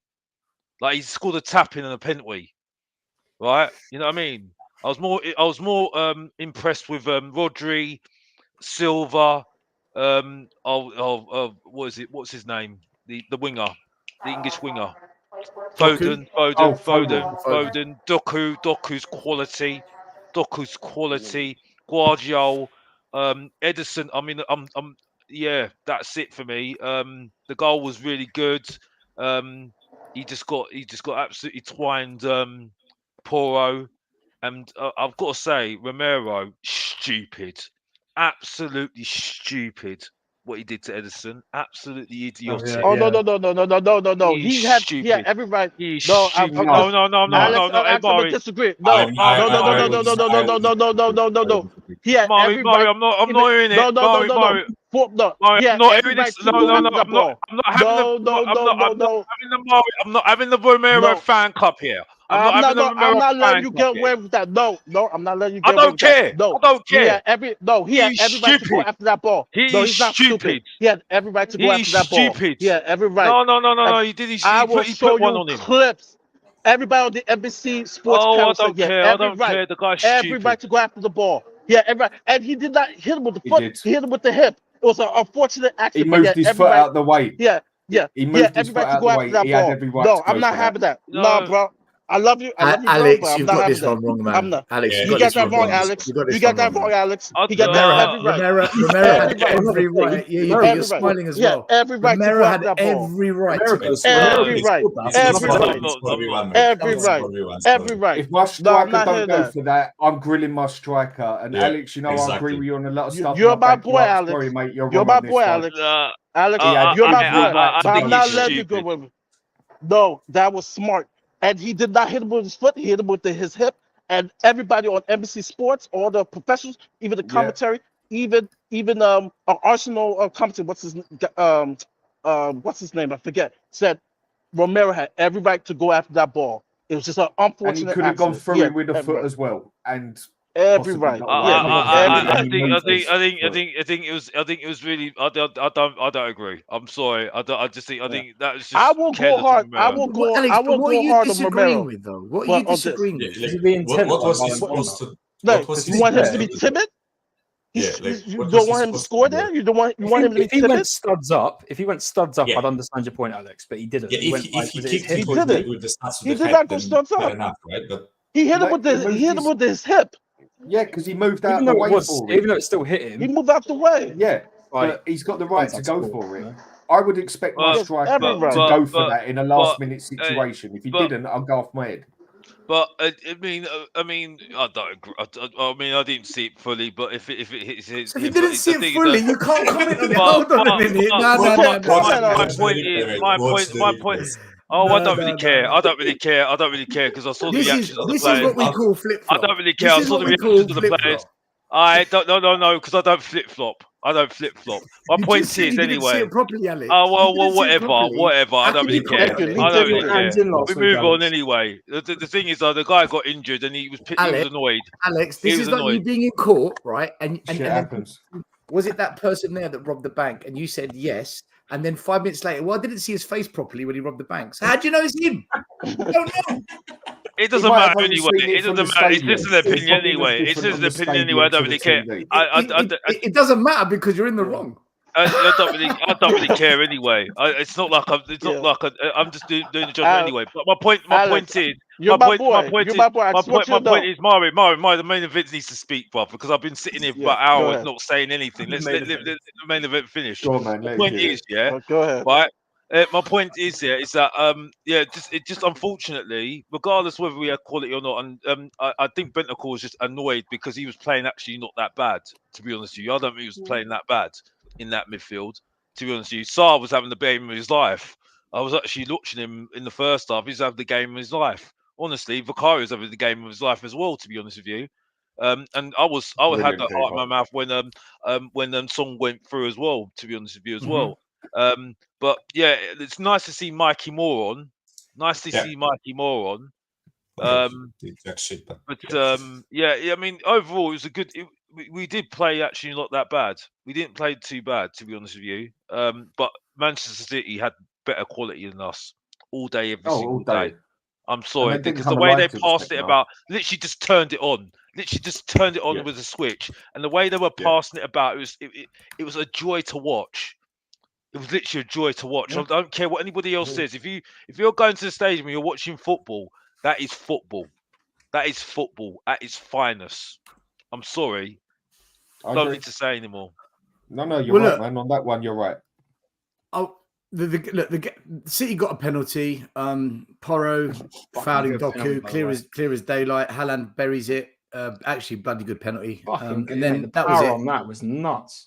Oh, mate, it was a top penalty. That was the moment that City knew the game was done. We knew it was done. We ate Arsenal chance and whatnot. And then it finished 2-0. And I'll be honest with you, I've never, if you get a chance, see the post-match video I did. The atmosphere outside the stadium was like so calm. People were smiling. People trying to get on the video, like, trying to get their head in there. I was like, look, we've lost, but I don't know. We were happy. But then, as I got into my car, where is he? Him down there, Mr. Box Office. Still, have you seen what Ange said? Oh my God. I'm like, Alex, tell me. No, you got to look at it. I'm like, Alex, I'm driving my car. He's like, no, mate, you got to look at it. Alex, I'm driving my car. And then he goes to me, all right, I'll see you on the show later. What's he said? What's Ange said? Right? I was telling you. Anyway.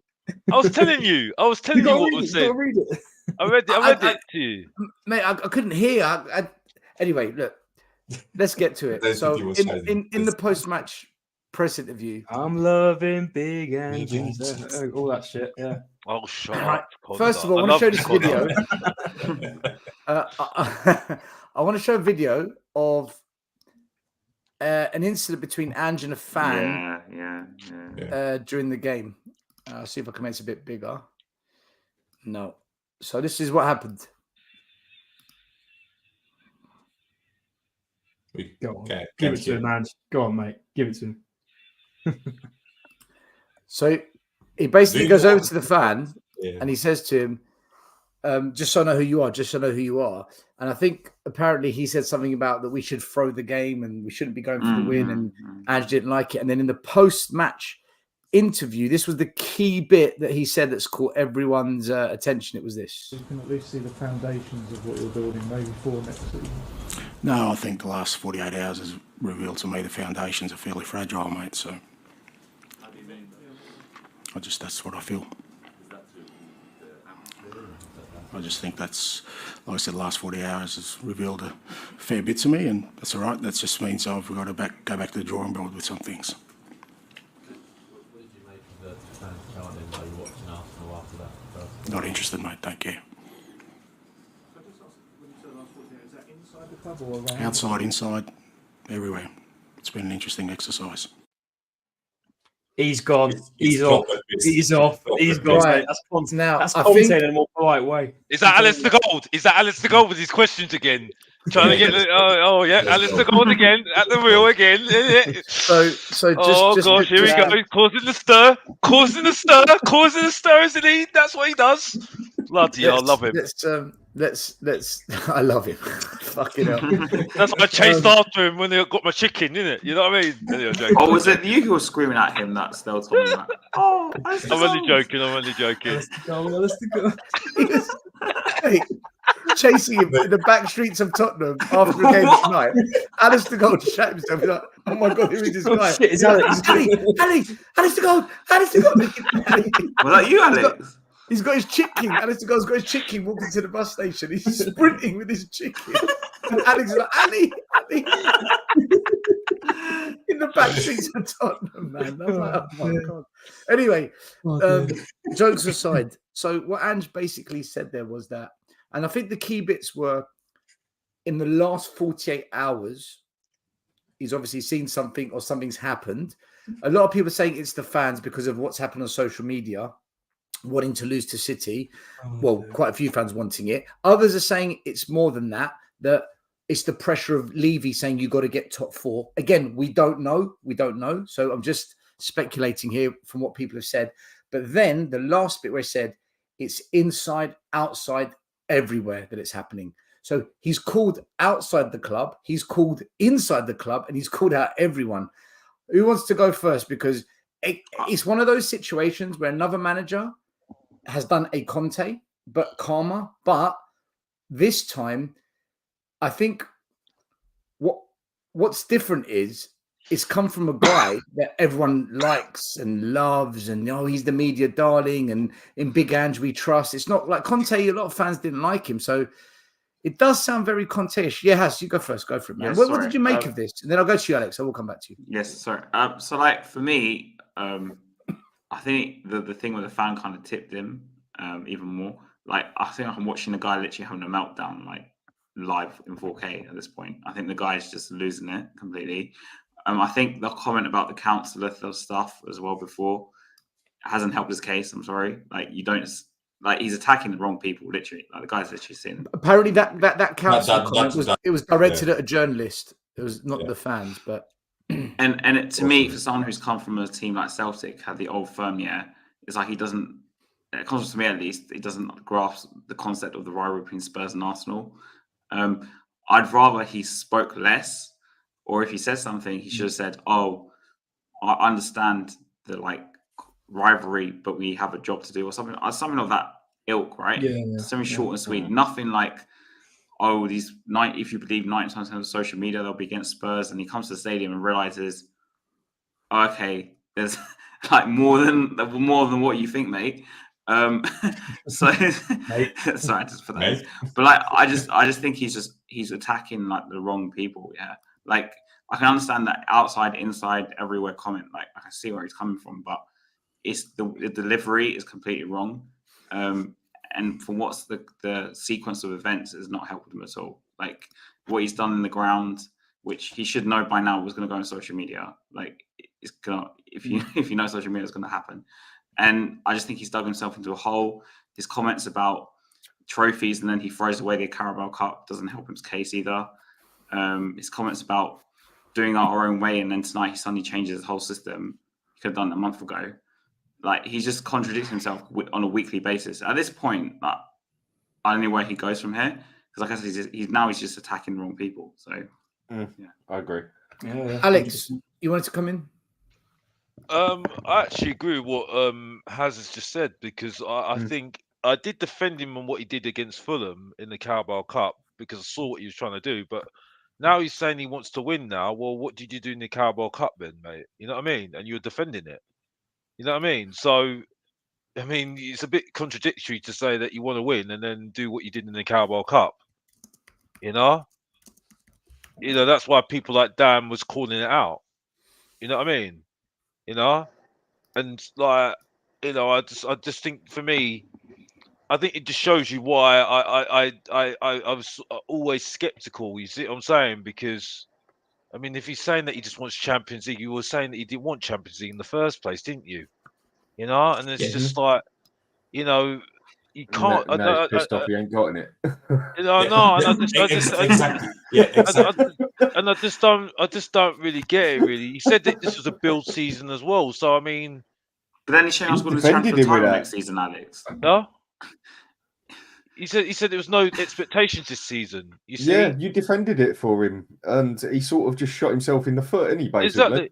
Exactly. He's just shot himself in the foot. Yeah. So this is the thing. I don't really get it. But listen, I mean, it is what it is. It's kind of now showing you. I know people are going to defend him because they love him, and that's it.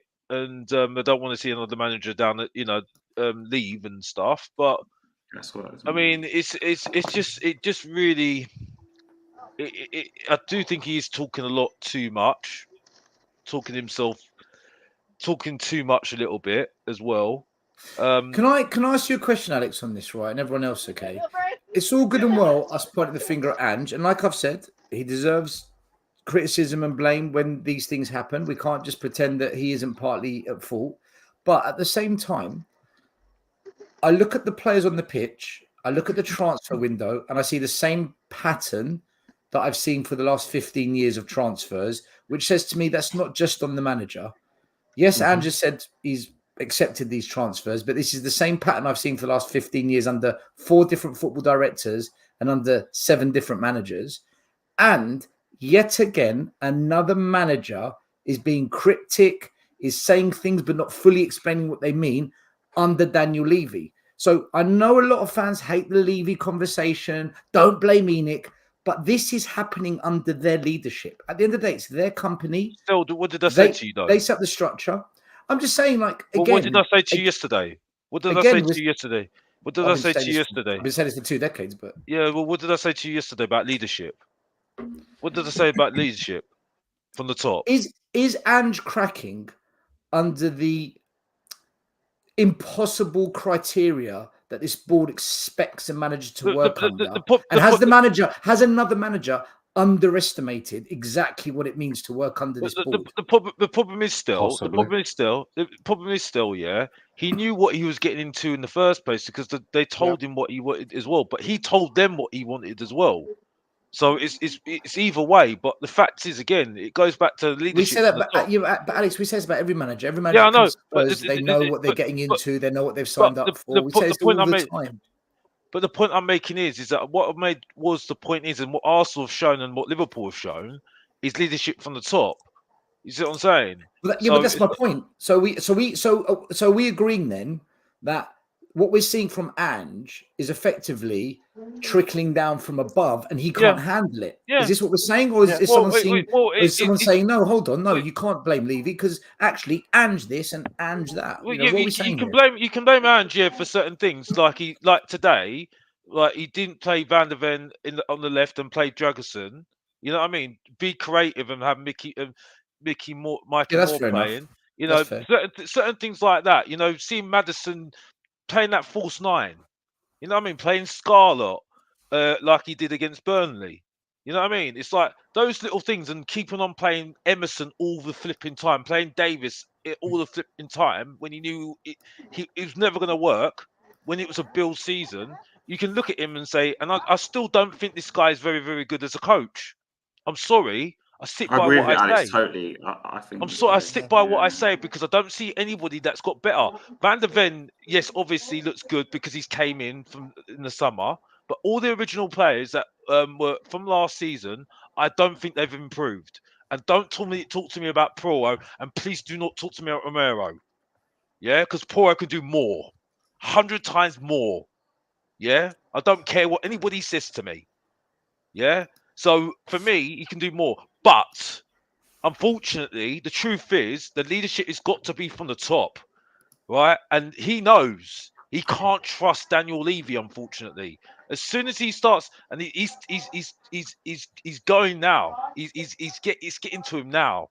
So we'll see what happens later part in the season next season, right? Are they going to stick with him, or is he going to just walk? Because that's the guy that looks like he's going to walk. You know what I mean? And that again shows you about leadership from the top again. He's gone. I'm about He's to. gone. But then board the here we plane. go again. Another Yes, manager, another Marley. group of players that don't Marley. suit his system. I'm about to, another cycle. And then what are fans going to do this time? Are we gonna say, yeah, bring on manager number 269? Or are we going to say, do you know what? Enough is enough. I'm about to board the plane because they're about to board in about 2 minutes. But I will say this about Ange, and Alex is spot on in regards to leadership. I think for him too, in regards to the media, remember this is his first big club job. I know he was at Celtic, but the media is different. It's like here in the States, right? You could be a manager or a player, say in a small town like Cleveland, but then when you get hired by New York, right, where the media, the press, the journalism, like it's all at you, right? For Ange, this is really his first. In Australia, you know, the number one sport there is rugby, and so you don't have that pressure like London. You know, I don't live in London, but I could imagine London is exactly like New York, where now you have, you know, microphones in your face, and now you have to be careful what you say. And so he's cracking maybe under pressure because this is a big job, and this is only year one. This is only year one, and so he hasn't had that, right? You Arteta, right? He played in the Premier League. He was with Pep, so he's used to the media and how it's going to be. Like Vincent Kompany played in the Premier League, so he knows how the media is in England. I'm using those as an example as a player and a coach who are currently coaching the league. You know, Big Sam, these guys, they've been around that. But for Ange, this is the first time I think you make a great he's point, with a Maury, big actually. club. Yeah. He's at a big club, and he's in England and in London. And if it's anything like New York, you can be eaten alive if you don't know how to handle the press. So, you know, who is this PR manager at Spurs, right? Does he have one? You know, these are questions you got to look at. And then what Alex was saying about leadership from the top, which is 100%. Because even before that, you still haven't really heard like a statement, hey, we've gone through a tough time, but you know, we back this guy, and you know, so we don't know what's going on in the background. So, but yeah, man, you know, this summer window is gonna be telling, and it's gonna be interesting what Ange says about the signings because apparently all their signings are his. So If we he's still will here. see. If he's still here. Yeah, I want used to be. I want to bring guys. Have a safe Marley, flight. have a safe flight, Have a Marley. safe flight, mate. I just want to bring in Connor and then Cubed because Cubed has decided to show up this week. I'm excited. So we've got two Arsenal fans here now. It's fantastic, isn't it? Yeah. Two Gooners, yep, representing. So Connor, you mean you Stell and Connor? Yeah. Well, Stell's more an Arsenal shirt. You turned up to mud me.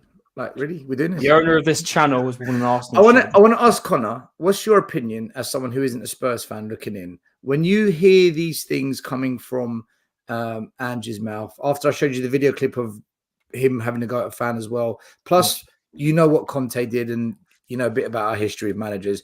As an outsider looking in, how do you interpret it? I think it's just like a toxic environment.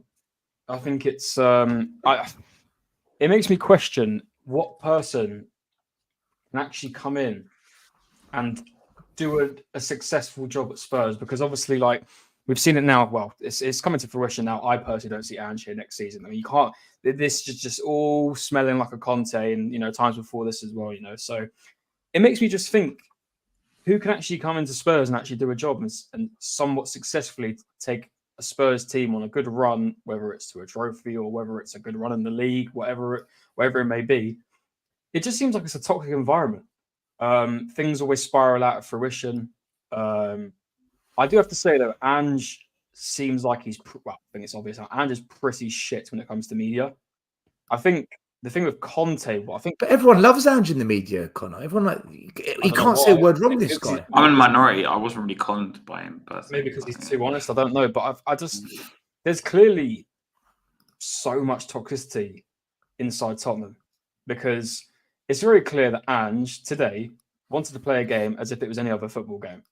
There was no special occasion. There was no Arsenal possibly win the league. He wanted to go out and play football.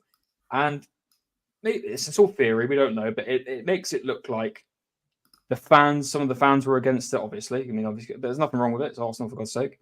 We made this point earlier. The fans weren't for it, for Tottenham wanting to win today. Maybe some of the players weren't for it. And maybe Ange just doesn't like that. And he's finally lost his shit. He's thought, this ain't for me. I don't want to be in a club that acts like this. But then again, you've got to look at it in a sense, Has mentioned it earlier, with the rivalry between Spurs and Arsenal. You've got to look at it in hindsight. I think it's just a big toxicity in the club. Is there a question of who can actually go into Tottenham and do a job and actually be sustainable? I mean, I know you guys obviously had Pochettino for a long time, but, success-wise and trophy cabinets obviously was lacking. But you know what, Connor, the thing is, I bring this up once in a while on this channel. I was going to mention earlier. Sorry, Stella. I was going to mention earlier. I just want to show you this, Connor. I just want to show you one thing. Oh, go on. This is only under Levy's reign. When you look at average league position, top 4 finishes, trophies, Spurs have been consistent for 100 years. It's only the last 24 years of Levy, this culture, this toxicity, this failure, this lack of winning has really embedded itself in the culture and the foundations of our club. And when I bring that up, fans, it just splits fans. Fans are like, bullshit, look what he's done for the club, look at the stadium, blah, blah, blah. Other fans are like, no, hold on a minute. It's true. This happens all the time. So this is only the last 25 years, this kind of loser mindset has really kicked in, I think. I think that proves it. I think you're making yourself really, I mean, I'm not going to be a dick here, because you might have been before, but I think you're making yourself really unattractable to other managers, possible players. I think it's becoming, and listen, again, today might be a spiral out of the fact it didn't go Ange's way. You see the clip of him shouting, why? So I think a lot of shit didn't go his way today. But I don't know. I mean, I was going to say this earlier. Do you reckon Poch had this problem, but he just didn't say anything? He just didn't want to say anything. Exactly what I mean. You see what I mean? We said this about Poch. Yeah, this is what I mean. Let me bring in Cubed. Cubed. I'm gonna bounce. I'm gonna bounce this later here. So I got work in the morning. But thank you. By the way, one minute, Connor, one second.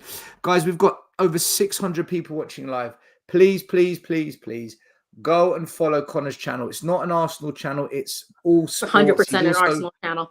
He's also on the pitch doing content there as well. CMO Sports. Arsenal. Make sure you follow Connor. I did Spurs today, so there's Spurs content over there. Today. Like and subscribe. Follow Connor. He's actually probably one of the most grounded Arsenal fans out there. Fair play to him. He's the only one that turned up. So, he did a Spurs match reaction stream that got hijacked by Gooners and just started talking about Arsenal. You say hijacked? There was only one. There was only Stefan on there. That was it. That was the only Gooner that was on there today. What are you talking about? There's 2 Gooners other than you. Who's the other Gooner? Read it out what I said to Steph about that he's going to owe money. Yeah, I did. I said that to him. I said he's like, you should have seen his face when I said when you come to the chat. He was like, yeah. And he's now denying that he never said that that we'd beat Real Madrid. He's like, I never said that. I never said. Yes, you fucking. Hey, he came on. He came on with his name as David Moyes FC. I was like, really? David Moyes FC. He's losing the will. Listen, guys, you can do this later on. I need to understand where Cube's at with this, because I know Cube's got plenty to share with us. Make sure you follow CMO Sports Connor. Cubed, how you doing? Hope you're well. I'm sure you're happy that we're not going to give Arsenal the league. Where are you at with it all? What do you make of Ange's comments? So I came on because I think that I disagree with Mari in the sense that I don't think that the club in a general sense, like London or the club, is too big for Ange and he's buckling under the pressure of it being too big. I think it's too dysfunctional for Ange. I think it's too dysfunctional for any manager. Our club is completely dysfunctional from top to bottom. And he is right in when he's saying that there is a foundational issue at the club. We don't have the right culture at the club. It starts from the top. I agree with him in that. My issue with Ange right now, which miraculously I'm still Ange in, but like my issue with Ange is like, why right now? You know what I mean? You are sounding a lot. First of all, you're sounding a lot like Conte. So all the people that are all super, hyping up Ange. That's what we were saying before you came on. Dragging Conte for the things that he was saying last season. I was like, this is what this club does to managers. First of all, second of all, I'm like, you're so angry right now. And how come we didn't get more of that when you went on a 4, game run of just not only losses, but like absolute batterings against our rivals, our biggest rivals.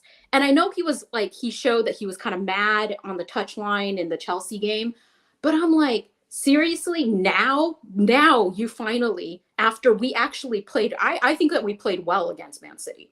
We played well against Man City, and you go and the whistle blows and you storm off directly down the tunnel. Seriously, you got to be you got to be effing kidding me. And he's taking a stab at the fans. And we all know I've come at the fans really hard. Like, I've been really critical of the fans. I think our fan base has been, we deserve a lot of the shit that we've been getting. Not all of us, but some of us have deserved a lot of the shit that we've been getting. But I don't think it's fair for Ange to be fighting with the fans, pointing the finger at the fans, saying that they're, there's issues with us, or whatever, because he contributed to putting the fans in a very uncomfortable position for this game. That's true. And that's not fair. It's not fair for him to point the finger at us because we did not deserve to see our club get battered 4 games in a row against our biggest rivals. Two separate occasions. That's not our fault. And he didn't even take responsibility for that until the Chelsea game. He finally said, "Oh, it's unacceptable. I take responsibility." I was like, really? I was like, you need to understand that it's not the fans' fault that they are in an uncomfortable position right now. No, I agree with what you've said, basically everything you've said. But I think the other thing that does come into it is the fact of where he is in England, in London. And no matter how this sounds, London is bigger than Scotland on its own, just for the football clubs there. Celtic might have done things in the past, whatever, this and that, but their club is not like being in England, London Premiership pressure, because you just haven't got that sort of pressure up there when you're in the biggest club there, basically, who've won, 10 out of the past 9 or whatever. He's now come to a club where the pressure's right on him because the fans finally want to win something, but he's also quite possibly not going to get supported. And he's also realising the pressure he's getting, but he's not going to get the support to handle the pressure. Dan, to kind of back, both. To back Cube here a bit, Fulham. I'm agreeing with her, most of what she said. Yeah, no. It's the bit about London. Crystal Palace and Fulham are in London. They don't have this kind of pressure. Is this not just a fact? It's not about London. He's at a Big 6 club or a so-called Big 6 club. Yeah, I think the expectations and the demands are just higher at this level. Is that more a better way of looking at it? Yeah, maybe I'll put it a bit wrong. I haven't got the best way with words. But yeah, that sort of thing. He is now. People could go on about Celtic are a big club, in Scotland, and that is it. 16th biggest club league in the world says everything for me. They're rated lower than America, for God's sake. He's now in the biggest league in the world, and for some reason, a top 10 club in the world, which on the football side, we all know we're not. On the business side, we know we are. And yeah, I think he might be sweating a little bit because this is his first massive job in a real big league. If I can get I also go for it, Michael. Go for it. I don't like the fact that he's threading this thin line of kind of going at the fan base, because as some of you pointed out, I know he has people who are against him, right? He will never get 100% backing from the fan base, right? But I think majority of us are at least okay with him being in the job, right? But if he starts going at the fan base, I think many people can actually turn on him, right? And I think those comments of saying that there is a structural problem with our fan base, with the approach, with the mentality, etc., right? I think if he wants to succeed, plenty of you guys have said it already. I think he needs to shut the fuck up. I think, Michael, the thing in the stadium is actually the worst thing. I know probably would disagree with me. It's fine, especially going at the stadium, going fast, right? I know it probably pissed him off, and that's fair enough. But what he did, he should never have done it.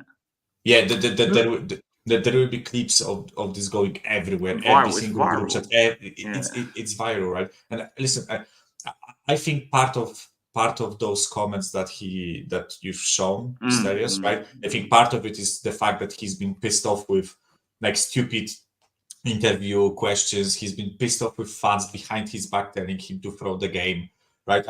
I think I didn't articulate it well, but before the counseling comment that I think we spoke about it either on Monday, I think, or on Sunday.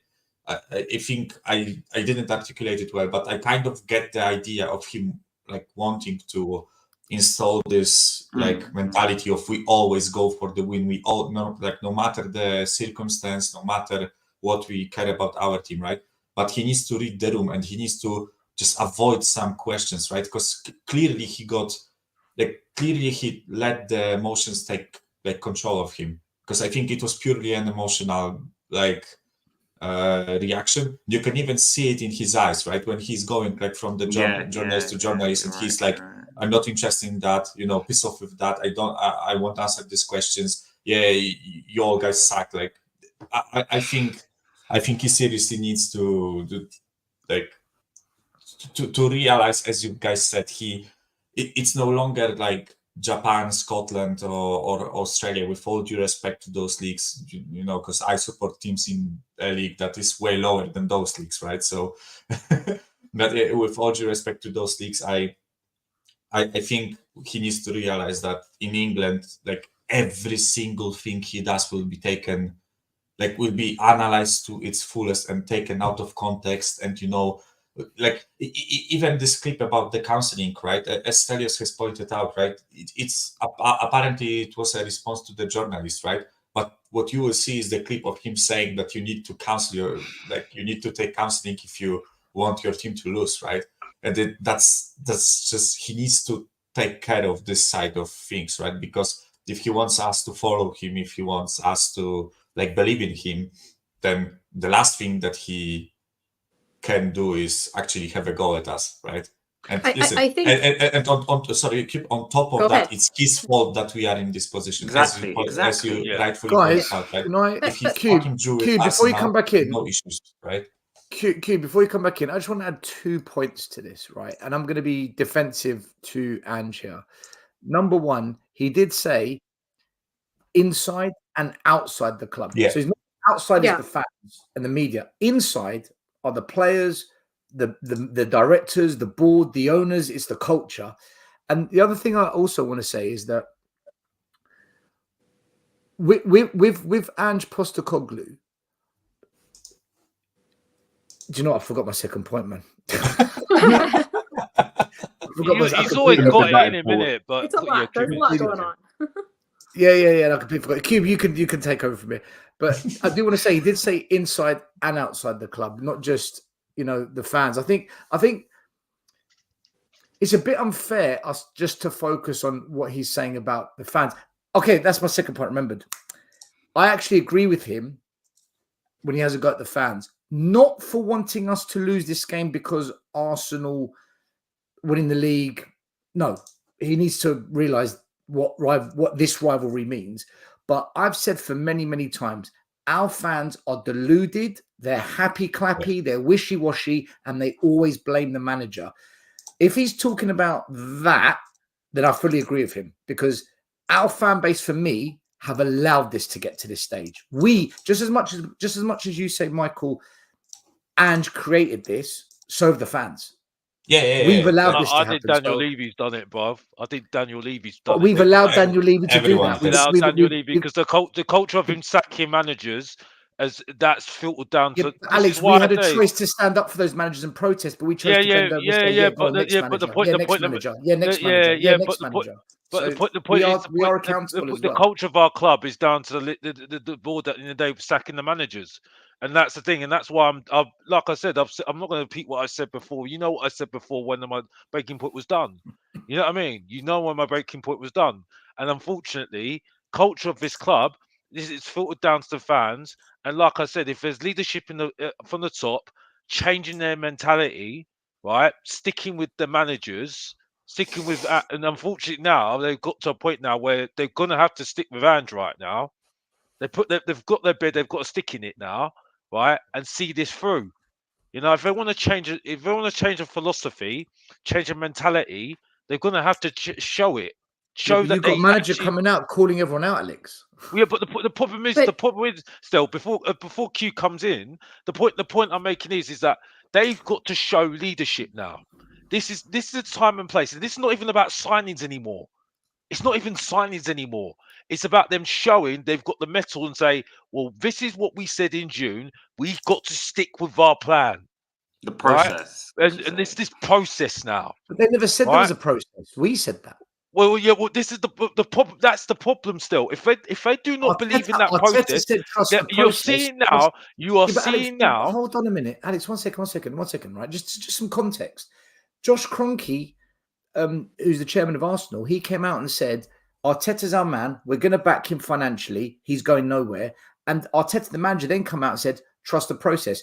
Levy said nothing like that. Scott Munn's not said that. Paratici's not said that. And nor's Ange. Ange hasn't said, project process. Yeah, but if anything, Ange kind of deluded people because he said we were in title race next season. But this is the problem. This is the problem still. This is the problem. This is the problem. What was the plan in the first place then? There is a one. That's the point. That is the point still. That is the point still. So that's why I'm saying to people, don't tell me to bat something that I don't even know what it's all about in the first place. That's the point. CONTE did this is why I got angry, because when I'm hearing Newcastle saying 5-year plan, and I'm not hearing nothing from Tottenham Hotspur, right? Even Manchester United, their new owners are saying, we've got a plan here. We've got a plan. We've got a 5-year plan. Where's Tottenham's? Oh, well, I can hear about the hotels. I can hear about the concerts. I can hear about everything else. Yeah, where's our fan base demanding to see the plan? Yeah, but the problem is, it's the culture. That's the problem. But we are the culture, Alex. We are part of that. The culture comes from the top because, like I said before, why is this guy? Why is Scott Munn? Why am I not hearing from Scott Munn, bro? Why am I not hearing from Scott Munn? Why haven't we demanded to hear from him? Are you supposed to be the football guy? This is supposed to be his guy. 10,000 fans descended on the Emirates and showed Arsenal what they felt. So I'm not even shouting at you. I'm not even shouting. It's too late. It's too late. It's too late. It's late. It's late in the day. CQ, I apologise because you need to speak. Anyway, I'll let you speak because I'm. Can I just read out 2 super chats and then I'll come to you? Yeah. Thank you. Matt Coppin, thank you, brother. He says, Son was man of the match. Absolutely. For the miss. And Della Spurs, big up to you as always. It's funny fans are snapping at Ange for calling us losers after half the fan base was asking to lose tonight. True.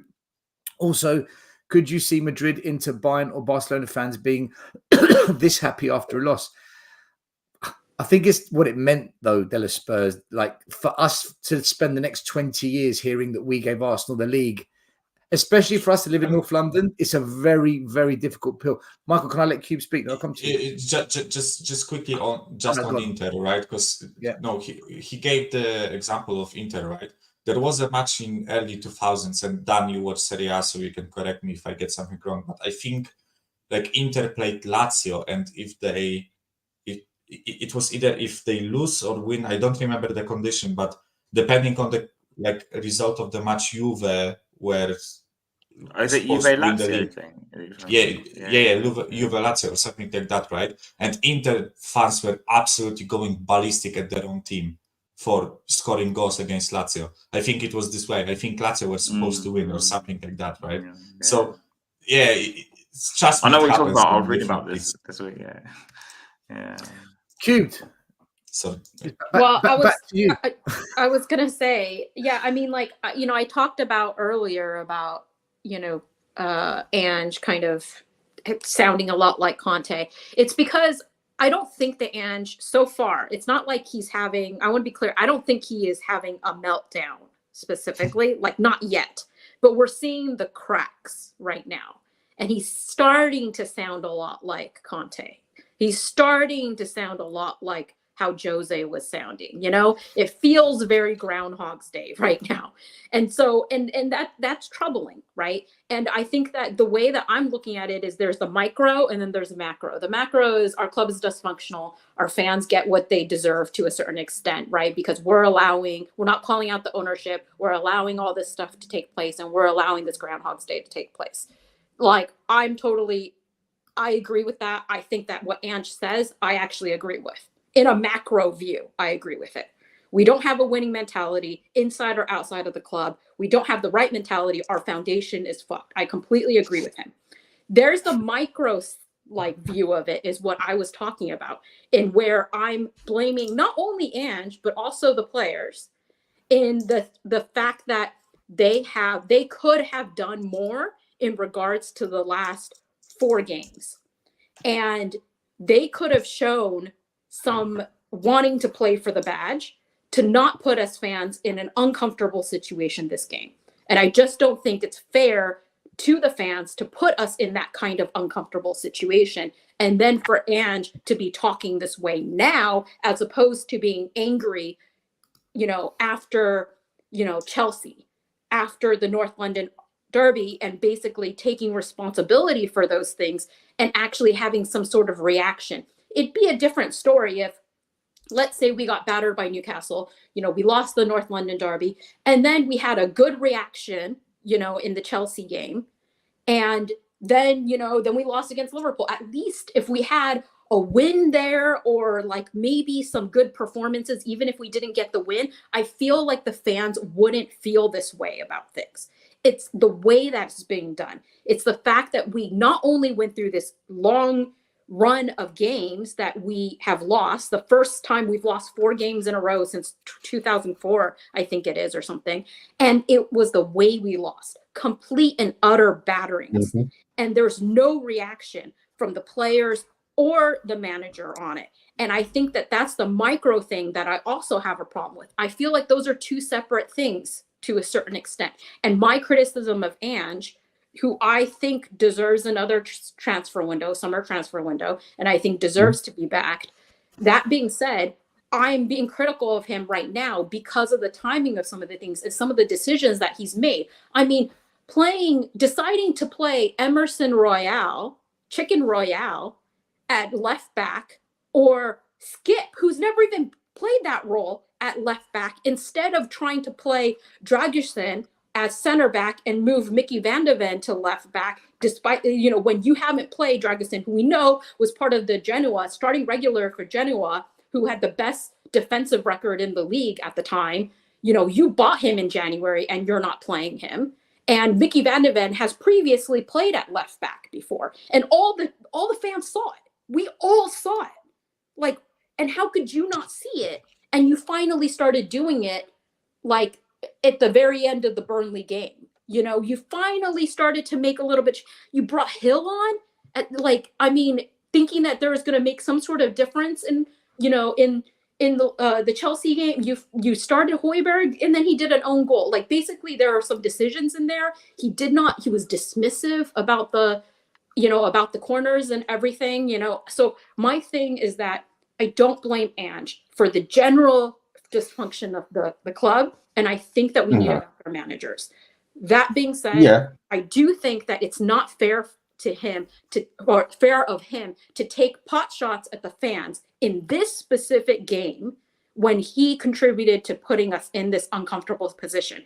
I didn't want us to win the game, I'll be honest, but I didn't cheer for Man City either. And I bet a lot of fans felt very complicated feelings about it. And I was gutted watching Man City basically act like they had won the league already, right? Celebrating in our stadium. That is a shitty feeling already after going through a number of games that we've been feeling like shit. That's not fair. I don't think that we deserve that, both from, whether it be our players and manager or the club in general. The club is doing this to us, and as fans that support our club, it's not fair to us, and I'm angry at that. But Ange has done himself no favours whatsoever by me, and along with a lot of others, and each their own at the end of the day, have been shouting now, mate, adapt. Use some slightly different tactics for different games. Maybe you shouldn't be putting Chicken Royale up against Chelsea or Davis against Salah or Saka, whatever way you've done it. And it comes to the second last game of the season that he actually decides to change a couple of things and change a little bit on the way that's being played to adapt to the game he's playing. He shot himself in the head with that one. Game that we want to lose. He shot himself straight in the head with that one. He should have been doing that. No, he shot himself in the head with that one, mate. He should have been doing it 6 months ago. He should have already been doing things. Because I sort of agree with a lot of what you say, Alex, in the aspect of that this was a testing season sort of thing, and he wants to get his way across, fine. But then also, you can only play with the deck of cards you got. So, mate, start playing with the deck of cards you got and start working a few things out. Play Van der Ven on the left and play Dragonson in central defence, which is what we call it. I would have done it the other way round because I wanted Van der Ven to stay in the middle, but it looks like I got that one wrong, and I'll admit it, because I think our defence looked better. But it's only just now that it's actually that people even think that he might have an idea for a plan B. Not has, but might have. That's why I say he's not a great coach, because if he should have seen this coming a long time ago. Everyone should see. Emerson Moya was not good enough.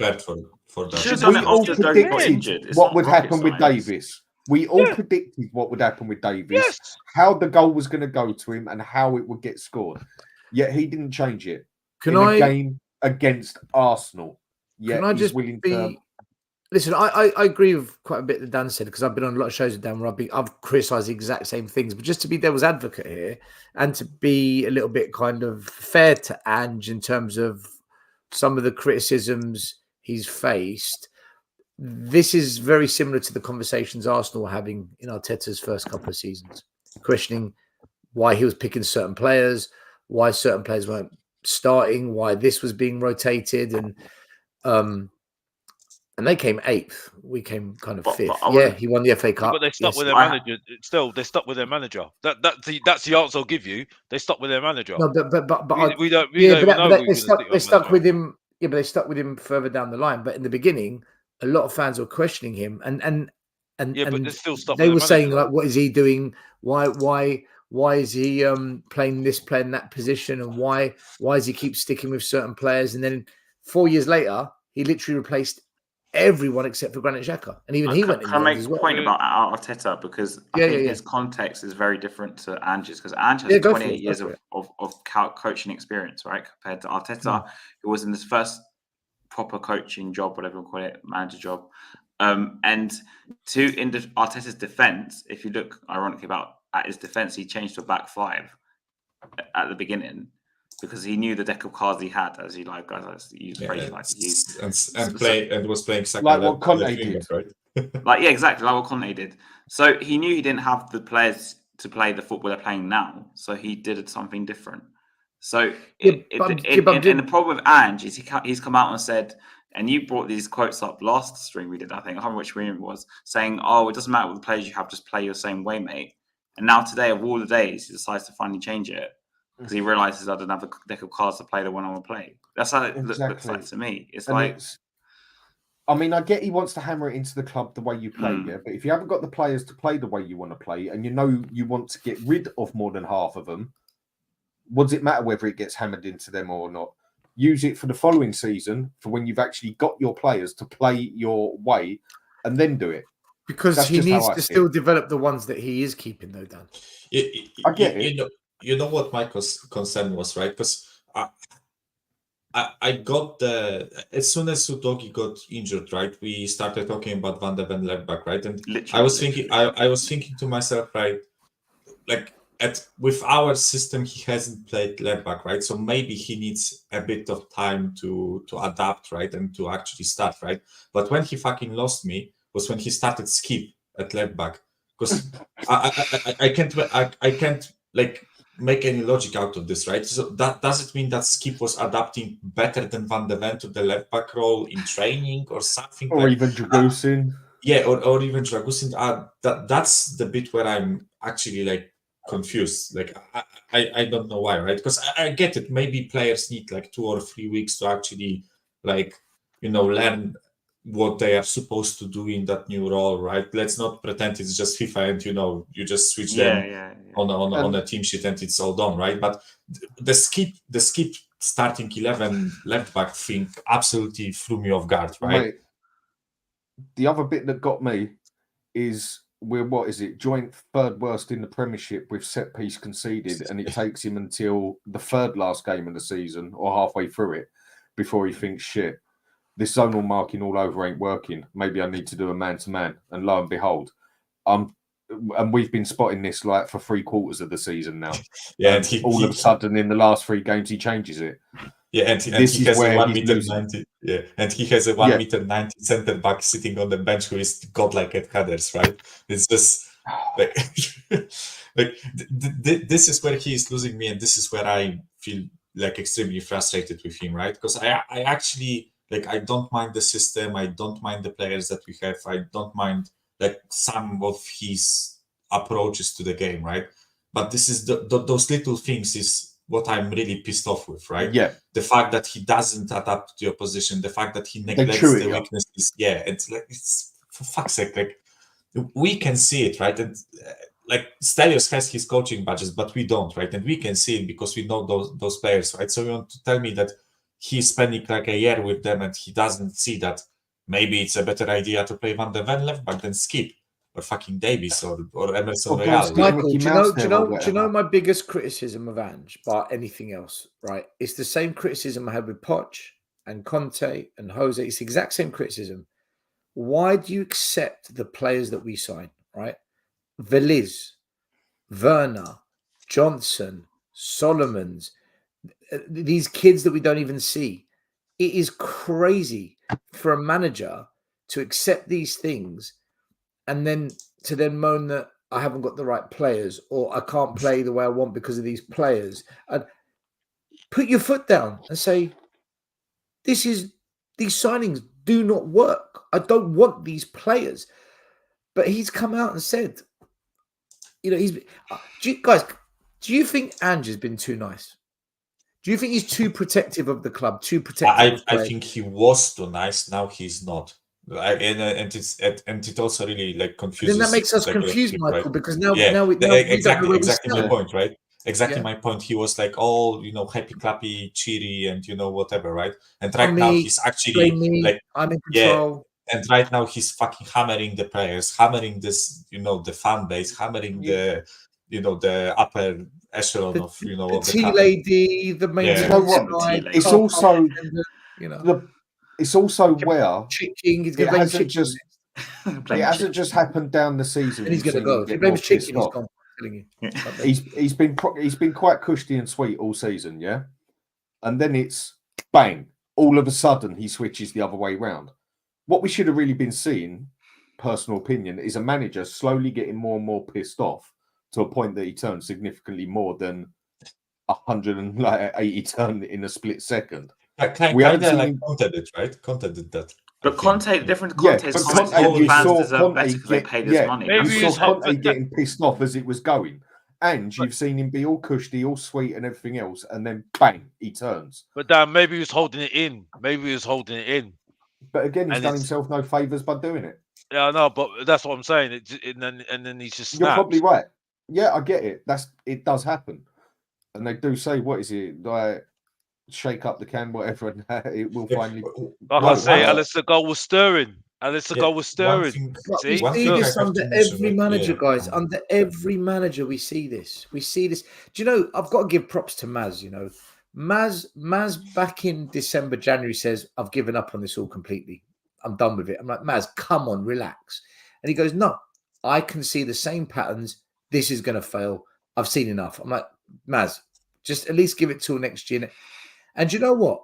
The more and more these things happen, the more and more I'm beginning to think Maz is absolutely spot on the money. Bang on. He said this was going to fail. He said this was all going to go wrong. And listen, I hope he's wrong because I've said I'll give Ange till Christmas to show me that there's an improvement. Like there's that next step up, and I want to see what happens in the summer with transfers and what you expect. And I will stick to that. It's getting harder though. It's getting harder when you're hearing him. That was a very worrying thing that he said tonight. There are problems inside, outside, everywhere. It's almost like he even said, didn't he say, "I need to go back to the drawing board"? Yeah, I think he did. Yeah. He's sort of doesn't that mean that you've got to start again? Then does that mean so all this season is a waste of time then? Yeah. Just one thing. That's a problem. That's a big problem. Just one thing I have to mention with the fact that he was like so nice at the beginning, right? I kind of get it because when you land a new job and you get into the company and you see that there are issues in the company, you aren't going to go gang ho ballistic, chuck a kitchen sink at it, and I think he actually kind of has to start with the nice face, right? But the issue was, as Dan said, the fact that he just switched like that, right? That it was all rosy and he was taking the blame and he was saying, "No, my players know how they are supposed to play. If we lose, it's on me," right? All that jazz, and suddenly bang, like fucking, Werner is shit, Johnson is shit. We don't have the attack, I don't care about the defense, fuck you fans, you are all useless, and all that jazz, and you are like, whoa, hold up, mate, like just calm down, like let's analyze this, let's go through it together, right? And he's like, "No, fuck you," like, isn't it? Like, all right, mate, is it that time in a month, basically? That's what it looked like, wasn't it? Basically, like, all right, fella, go change it. Like, I'll speak to you in 5 days' time. Maybe it was just literally like that, wasn't it? Just like, wow, moment. Maybe it is just that time in a month. Who knows?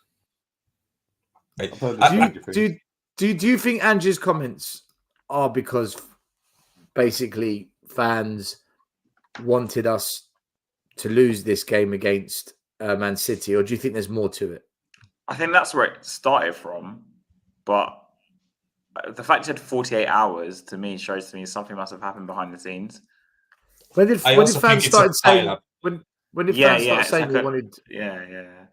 And also with that whole thing with the actual fan in the stadium, I do think that had an effect on this. Do you reckon Levy actually went down to him and said, "Look, you're going to lose this game, mate. Come love nor money. I want you to lose this game." Levy wants the money. No, he wants the money. Levy wants the money. But Levy has a big Arsenal complex. I have a feeling that his son's married to an Arsenal fan, just so you know. But anyway. And plus, if he didn't like sorry, his son's married to an Arsenal fan. She went to my school. Is he not Alan Smith, who used to play for Arsenal? His daughter went to my school. She's married to Levy's son. Oh, and if he couldn't handle the pressure that he was getting, where he had to sign Ange, and he needed his wife rubbing him up on the leg and that, what sort of pressure do you think this man was going to get when we basically give Arsenal the title? She'd have to do more than rub him up on the thighs, mate. That's for sure. to put a smile on his face. So maybe he did come down and say, "Bollocks, mate. you're losing this one. Only on But Tottenham it's away does interesting this you say happen. that because I did notice his behaviour in the second half was different from the first. Because in the first half, I was very surprised he was directing the players like more than usual. And in the second half, he was just motionless. I was like, did something happen at half time? I don't know. Who knows? Yeah. Listen, as much as like some people won't agree with what I'm about to say, like I actually want to see this Ange project through, even though there are like a lot of hiccups. I am actually like I know there weren't many, but the positives kind of like got me a bit not hope. It's not even hopeful, but I'm honestly, guys, like I think I've mentioned this thing with a couple of you on the streams, right? Ever since I started supporting this club, I haven't seen a manager survive a full season. Ange is the first one, right? And I'm honestly sick and fucking tired of us sucking manager every single fucking season, right? I am honestly sick and tired, right? And as much as I see a lot of issues, and we all see a lot of issues with the tactics, with the approach, with and this is only piled onto all the issues that this club has anyways, right? With the ownership, with the mentality, and with all the just I actually kind of want to see how this goes. I kid you not, I just can't go through another manager sacking, please. Like Well, that's up to I know like he will leave eventually. I'm not saying like I don't want him to leave ever, right? Because that's just not possible. But I just want to give him like a bit more. Well, that's up to the ownership. That's up to the ownership. Exactly, Alex. That's up to the ownership, because if they stick with their man, if they believed in what they believed in June last year, they'll stick with their man like Arsenal did with Arteta. I'm sticking. It gets boring me saying it, but unfortunately, this is fact. No, Alex, you're right. You're right. It's but you're right, and it has to be. Unfortunately, said, right? Whatever the fans think, if they believed in the manager, if they still believe in the manager, they stick with the manager regardless what the fans think. Yeah. Mm-hmm. And to me, that man is a man that's thinking, oh, I don't trust these guys. I don't trust these guys. Well, regardless if I get my signings or not, I'm going to have loads of pressure on me next season, so I'm going to have to do something next season. Or I'm sat. Or I'm walking. Yeah. What do you think? What do you think he's going to do, Alex? Do you think he's going to walk? Oh, well, he's clever. He'll walk. He'll walk before he gets pushed. Trust me. Yeah, he ain't stupid. No, that's what. Well, if he does walk before anything, then he's stupid. All he's got to do is if he's clever, then he'll just cock up the next 10 games of next season. He'll get the sack and get a lot of money for it. No, yeah, but it's a fair point, isn't it? Yeah, but regardless, Greeks and Italians, Mediterraneans, they tend to be different. They tend to say, "Fuck this, I have the final say." Yeah. I don't think that's why Conte did that thing. I don't think. Yeah, but when 10 million, brains, but still, when 10 million pounds is involved, stupid. He ain't stupid. They don't think with their brains, the Mediterraneans. The brain says, "He don't see look. it out, He don't look get stupid." paid. They do things from emotion, from the heart. They're like, nah, fuck you lot, done, bye bye. No, it's a different culture. He knows he can just go find something else. He knows he can find something else. Yeah, because I've even got rival fans saying they want Ange anyway. Right, so like, if he walks out, what's he going to say? What's his reason for walking? The fans are rubbish. I'm not being funny. I know, Dan. I love you, Dan, but unfortunately, this guy's not stupid. Yeah, you know that I'm skeptical on this guy. Yeah, you know, I hate the guy. Yeah, because of the fans. Yeah, but I'm saying right now, after knowing Ange, right, I don't think he's a great coach at the moment. I'm not there with him as a coach. Right, on this season, because he should have seen Van der Ven should be at left back and Dresen being at centre back. Should have seen that a long time ago. Sorry. Right, and like the fact is, this guy, he's got his own mindset. He left Celtic when Celtic fans were loving him. He's not stupid. He knows. Yeah, but they loved him because he won the treble. But didn't Brendan Rodgers do the same? Yeah, I know, but the point I'm making is this guy is not stupid. Point. He's not stupid. He will just say sorry, bye bye. I'll get somewhere else. Who's going to take him after this, Alex? There's Brighton. They'll offer him a job. I guess if he walks and doesn't get sacked, he's more credible, isn't he? He's more Self-respect. And it's Got more not like Tottenham got a great If he gets reputation sacked, anyway. normally if he gets sacked, it's because you've failed, right? So if he leaves, technically he hasn't failed. He's just not. I'm not being funny still, but still, our reputation as a club is not really that great, isn't it? So it's not like it's not like other teams are looking at it and thinking, "Oh, you failed at Spurs." 100% Ryan Mason's the next manager if Ange goes, man. 100%. How many managers ever failed at Spurs? So it's not like he's going to ruin his reputation, isn't it? No, but Mourinho's still got a job. Conte can get a job. Conte hasn't. Poch is. Yeah, you're right. They can get jobs. You're right. Conte's going to get a job. No, you're right. Listen, like he will Even get the job Nuno after got a he job. leaves Spurs. Yeah, like he will definitely get a job after. Like I know we aren't like a big club and we aren't respected and whatever, right? We are financially, right, but not recent success wise, right?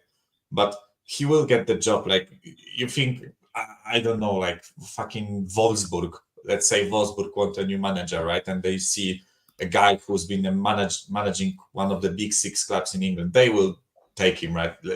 Let's not make it that he won't be able to, find a job. Like I think that's a given. You right? had every top six club twerking for this guy after the first 10 games and say, I want him as my manager. I want him as my manager. I want him as my manager.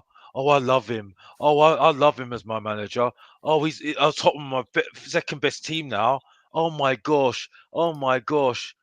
And I'm sitting there thinking, oh, here we go. Look how it's turned right now, man. But still people want him as a manager. Let me ask you guys a question, right? Do you think next season Ange will be here at the end of next season? No. I said I'd give it 2 years, and he walks. So no one here honestly believes that Ange will be actually, at the end I of think next he will season. be. Actually, it's really hard because I think if the results at the beginning of the next season are actually quite good, right? I'm not saying we will repeat what we did at the beginning of this season, right? But I think if the results are good, I think the board will stick with him because it's really it would be much easier to answer this question after the summer transfer window. I kid you not. After the summer window, I can give you a definite answer. But right now, it's really hard because it's. I think it's all connected. I think if we get good transfers and we can actually maybe try to do his system better, right? Then I think that the results will warrant him staying. But I think if it all goes to shit, he isn't backed with the players he needs, whatever, right? Whether you think we should back him or not is a different question, right? But assuming he's here and he doesn't get backed, then we won't do shit, right? Because we already can see a lot of cracks in this system. And if we don't support him with better players, then it will just spiral into more and more losses and embarrassing losses at that, right? So I think if that happens, then he will definitely get sacked or walk. But I think if we actually back him and the results are quite good, I think he will stay until the end of the season. I know it's a long-winded answer and not a definite one, but that's the way I see it. Do you reckon he got told at half time that you're only going to get 20 mil to spend or something like that? Well, before today's game, it was said that there's one set of targets for Champions League if we qualify, and there's another set of targets if we don't qualify. So he would have known that already. Maybe he's not happy with that. Maybe he in his head he's like, no, why should it depend? Then I can't do my job. Was that agreed before he came here? Or was that something that's just been told to him now? See, these are the things we're not privy to. Yeah. We don't know. Well, it's amazing. We basically speculate and gossip. That's what we do. Well, Every channel does. Every channel does. This is what amazes me. This is what amazes me, yeah? We're all together. We love each other. We're all together as a fan base. Oh, it's looking so good. Where's Scott Munn? Didn't he speak to the media a month ago? Where's Johan Lang? Where's Johan Lang? Yeah, this is the thing. They can clear this all up. They can clear this all up with a statement. Yeah, but they don't do it. Big up, Alex. This is also something that Iggy has been saying a lot, right? Him supporting AC Milan, it's not even only in Italy and other, like I kid you not, even in Poland we have like directors of football clubs actually coming out and saying what the vision is, whether no matter the club, like no matter Italy if it's for ages. like, yeah, but in Italy it's especially relevant, right? That managers, they just talk about the game and the football, right? And with the club vision and signings and all that, just it's usually the job of a director of football, right? To be fair to Lange, I think he actually did an interview like 1 month ago or something, right? But that's not that's enough. what I was thinking of. That's Yeah, what I was thinking of. like I think we as a fan base would really benefit if the club came out and actually said that, listen, this is our guy, this is who we choose. Then it also shuts up a lot of fans, right? Because if the club chooses to go on this path, then they can't really like go against it unless they want to protest the ownership, right? Because then if the ownership is aligned and they have a vision and they want to stick with this guy and the fan base doesn't like it, then they have to go against the ownership, right? So yeah, that's the way I see it. But this is the issue. Like nobody at this club takes responsibility and accountability for like making statements and actually giving us a vision and something to follow, right? That's spot on, Mike. It's like basically the poor person across the road that got hit by the bus, and you sit there and say, "Do you know what, mate? Call him yourself, sort it out yourself, and just leave them there with a phone sort of thing to make you." Oh, sorry, should I call the ambulance myself? Well, I've got a bus sitting on top of me, but I know it's a weird way to put it, but that's just pretty much how it happens at Spurs. Isn't it? I don't know, maybe a lorry, who knows? But anyway, look, I've got to walk. Things kicking in. Cheers for having us on, Still. Everyone, have a good night. Take care, mate. Everyone, make sure you subscribe, smash the like button, follow the Hotspur Hood Dan's channel, show him some love. Take it easy, people. Still, I'm gonna have to go. Unfortunately. Listen, I'm gonna end the stream anyway because it's late and I've had a long day and I don't want my happiness to die because of post-match comments, because I was so happy tonight when we ensured not to give Arsenal the league. I don't care. That's my opinion. We didn't play that bad. We didn't play that bad, to be honest. Listen, we got beaten by a better team. Simple as that. Yeah, they were better than us. They're a better team than us. That's why they're going to win the league. It wasn't a bad performance from us. It wasn't a bad performance from us, to be honest with you. Listen, they're in the FA Cup final. They're going to win the league. They'll probably do the double. They got to the quarterfinals of the Champions League or semi-final, whichever one it was. We aren't in Europe. We're going to get fifth. Europa's the best. We went out of all the domestic cups. We are so far off City, man. Exactly. We are. They're just better than us. It is what it is. They're much better than us. How many points is it now? 20. Wait, just let me check. 25. 25. They're much better than us. Just because I'd say we played okay, right? Doesn't mean that Man City were much better than us. Yeah, quality-wise, they've got a 50 goal difference. 60. Jesus, no, 50 better than us. 50 better than us. Yeah. Wow. You know what? Newcastle, if they win, then do you know what? We need to get at least 1 point against Sheffield to guarantee fifth. We should be beating them. Man, if we don't get at least a point against fucking relegated, the goal difference is better than us. Oh my god. Yeah, it's way better. And Chelsea's goal difference. We can even finish seventh. No. Like, listen, I'll tell you now. If we end up in the Conference League, I think they might sack him. I'm just saying it. I don't think we'll get to that stage, but I think they might sack him. Yeah, I think if you don't beat Sheffield United, then if we get Conference League, I think they'll sack him. Okay, that just proves my point. Then still, that just proves my point. If they didn't do that, then they are messing themselves up again.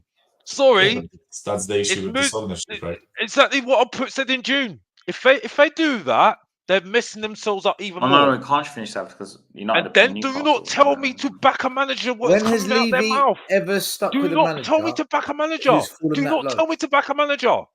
Don't tell me. I'm not telling you. Do not. Like I said, I need to see it. I need to see it. Still. If they sack him, right, that just shows you why they literally are making themselves look like fools. They're If making they themselves look like fools. if they sack They've Ange, they've I will be literally protesting they're the Levy gift out, that keeps Enoch on out giving. to the They cows are come gift home. that keeps on giving, doing what they've and tell. And I will sit there and say, "I told you so." This is why I said in June Mate, when this is people what were I'll be calling me doing. scum, This is what I'll on be doing. another channel, Levy out. you know, Levy out. calling me scum, or whatever, all the things under the sun. I'll sit there and say, "I told you so." I Listen, told you so. as long as we don't lose to Sheffield, we'll be fine. I don't Yeah. think we'll lose to Sheffield. We're better than them. It's Tottenham. Anything's possible. Mate, Yeah, they conceded 101 fucking goals. Like, exactly. We're not gonna lose to Sheffield. I'm not hearing anybody telling me that I'm negative. I am not hearing anyone telling me that I'm negative. I'm not hearing anybody telling me anything else. I'm tired or whatever. I'm not hearing it. I'm not hearing it anymore because I'm telling you now, I was the one that told you guys. I was the one that was telling people. Yeah. And now you see why I can't believe. People are actually saying, oh, give credit to Daniel Levy. I will give credit to Daniel Levy after 5 minutes. Embarrassing. Yeah, but Alex, I've never believed in this project. Embarrassing. Never. I've always said I'm prepared to give it time. I'm we prepared need to to see give him what credit happens. after 5 minutes. Oh, it's looking so rosy. Oh, he's such a genius. He's such a genius. Oh, Scott Munn, everybody else. Oh, I know who you're talking about. I'm not going to say his name. he's cooking. And I'm sitting there thinking, okay, he's playing like a fiddle. He's literally playing like a fiddle. End of the season, look at this now. And now still saying, if we get Conference League, which is really our level, let's be honest here, Mate, our I've level. never Because I think if United win the FA our Cup, level. we do get Conference League anyway, I think. I've never known that this is board. our level. That is I've never our known level. this board to back a manager, to stick with a manager when they finish in that kind of a position because the money they lose are just because I've always said this. I've always tried to. It's money. It's money. It's money we lose. It's It's That's money how I now. knew. That's how I knew It's Harry Kane all was about gone. money. I said it. Oh, it's 3 all months about before money. Harry Kane left. I said it's always been about money. Every decision. Oh, it's all about money then. It's all about money. Oh, okay, money then. Great. Great. I don't get any benefit from that. The thing that I get benefit from is seeing good football. Seeing good football, like I saw in Man City right now. The way they were passing it about, and we were struggling to do it, even though we played not that bad. And you're telling me it's all about money? Oh, great. Okay, cool. More cool. like it's not made up scenarios. It's not made up scenarios. I know this from inside the club. Every decision made, they look at the financials, and if the financials don't add up, they do not go ahead with it. We even saw in a documentary when Levy goes something about the financials. I can't remember what clip it was. Something about financials. Everything Daniel Levy does is linked back to the financials. I did a show on this months ago. I did a show on this last year. I've got friends inside Hotspur Way. I'm telling you, everything must tick the financial criteria, even when it comes to decisions for the academy, decisions for property, decisions for managers, and everything comes down to money. That's why I said to everyone when people were doing podcasts last year saying Harry Kane's not going to leave. Harry Kane, he loves the club. He's going to see out his contract. And I said he's gone because Daniel Levy is not going to let £100 million walk off the balance sheet. He's not going to let £100 million walk out the front door for free. You don't know Levy. You don't know how he works. I know people in the club. They all say the same thing about him. They all say, you know what our bloody chairman's like. That's what they always say to me when I ask them questions about stuff. So I knew Kane was gone. And when I said it, I was like, no. When he left, I said, I've been telling you for 3 months. I'm telling you, if we finish 7th, he's gone. He'll get rid of him. I'm telling you he will. I know he will. Thank goodness I went to because gym financially, how do you pay for the hotel if we're coming 7th? I'm being serious. It's crazy, but that's how they think. People will say to you, "Oh, but they're looking like for I said before, investors." Thank goodness I went to gym before I went to the game.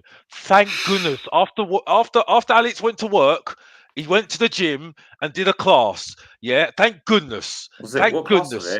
Yeah, thank goodness, because I had to sort. I had to work hard for my body. You know what I mean? Because I can't do this anymore. I still have to get on my life because I know I'm going to still be waiting until I'm getting married until Tottenham Hotspur actually take themselves seriously and actually win a trophy again. You know what I mean? Honestly. Actually, a joke, absolute joke. And what I will say is this: I actually do a jingle and that's it. Back to life, back to reality. That's what it's called. That's what it's called. Alex has got a good voice, you know? back to He's got reality lyrics. He's got again lyrics. from Tottenham Hotspur fans again that were telling me that I was talking absolute rubbish and that's it. I've had enough of it. I've absolutely had enough of it, and that's it. X Factor I representing. am done. I am done with this, and now I'm done with this club, and that's it. You know what I mean? I'm going to Jamaica, yeah, because Mr. Box Office is going back on tour. Like I said every single time, and that's it. I'm done with this absolute club, and that's it. I'm out of here.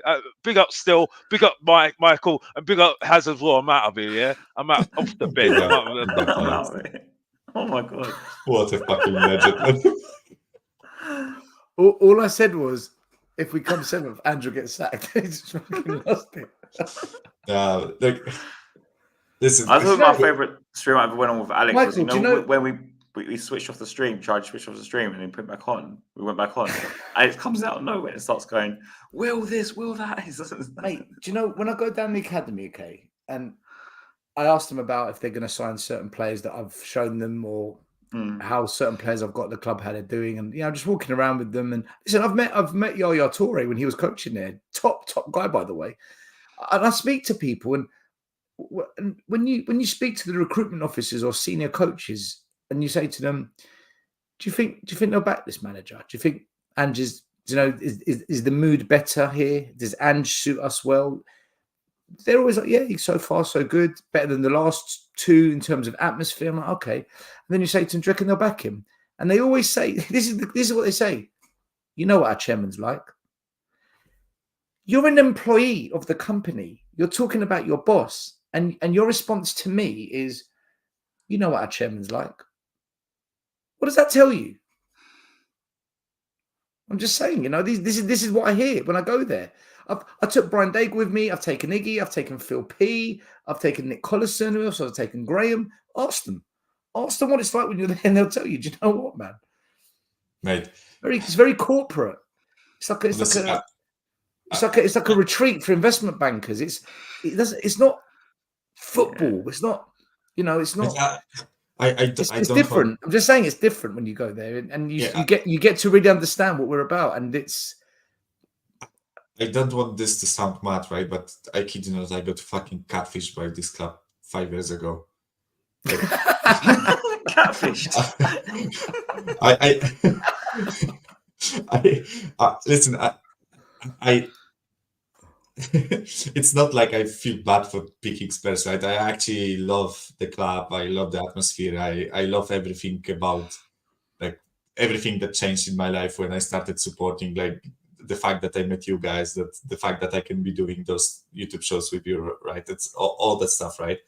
But I kid you not, like, because I wasn't following football closely, right? So I didn't really know the history of the Tottenham, right? And when I saw like the Champions League final and and the running, and I was actually quite excited, right? I knew some of the players, and I did not. I got fucking catfish, like, and 5 years later, I'm sitting here talking with you about the fucking chairman, and and this player and that player, and this manager, and sacking them, and I'm like, what the fuck, man? Like, I honestly thought this would be like a smooth ride.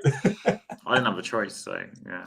Do you know, I fucked it, man. I fucked it. My dad's Chelsea, my uncle's Liverpool, my other side of the family at Arsenal, my granddad's Tottenham, and I listened to my granddad. I had 4 choices, man. And at 8 years old, I said, "Granddad, I like Tottenham." He should have slapped me in the face and said, "Shut up. Don't you ever say that again." But no, he's like, "That's my grandson. That's my grandson." And then, oh my God. History. What did I do? Why? I didn't have a choice. Like, my dad was taking me since I was like old enough to go. So for me, it's like, I didn't have a choice with this. It's just like, yeah. Do you know the worst thing is? I don't know what's worse. I don't have a choice, or like people choosing sports worse. I'm just like, big up Mark Swift for his comment. Michael, drugs are okay. Yeah, Spurs is a drug. Yeah. Do you know the worst thing is? I went to my first game when I was 12, and I watched us beat Southampton 4-2. We were 1-0 down at home, and it's when we had to stand in the stadium, and we scored 4 goals in 4 minutes. It was the most amazing thing I've experienced. Everyone was going crazy. And what I didn't know was that we were mid-table, because I didn't understand what tables were. We were mid-table. All I understood was, man, we're brilliant. 4 goals. This is amazing. I had no idea about tables, cup competitions. It was like we just Southampton were like 15th in the league table, and there's me thinking we're the real deal. You know what the worst thing is, that this club is so fucking expensive that I can't even really afford to go to the game. That's the issue, right? Michael, you can have my ticket, bro. If you come, I'll just give you my ticket, man. Honestly, you do me a favor, man. Do you know I go with 4 people, right? I go with 4 people. There's 4 of us. We're never all there. There's always 1, 2, or 3 of us missing, and like tonight it was just me. I was the only one there. Oh, absolutely club, man. And the guy behind me was having a go at me, telling me, "I support my club. You don't support your club." I said, to him, "You don't tell me how to." The guy next to me was like, "You know when they scored the second goal, isn't this what you wanted?" And I'm like, "What? Do you want me to sit there and watch Arsenal win the title?" Yes. You know, I have one saving grace with football. My local team is actually challenging for the title, so yeah. You're fine. You're fine. You might see some silverware.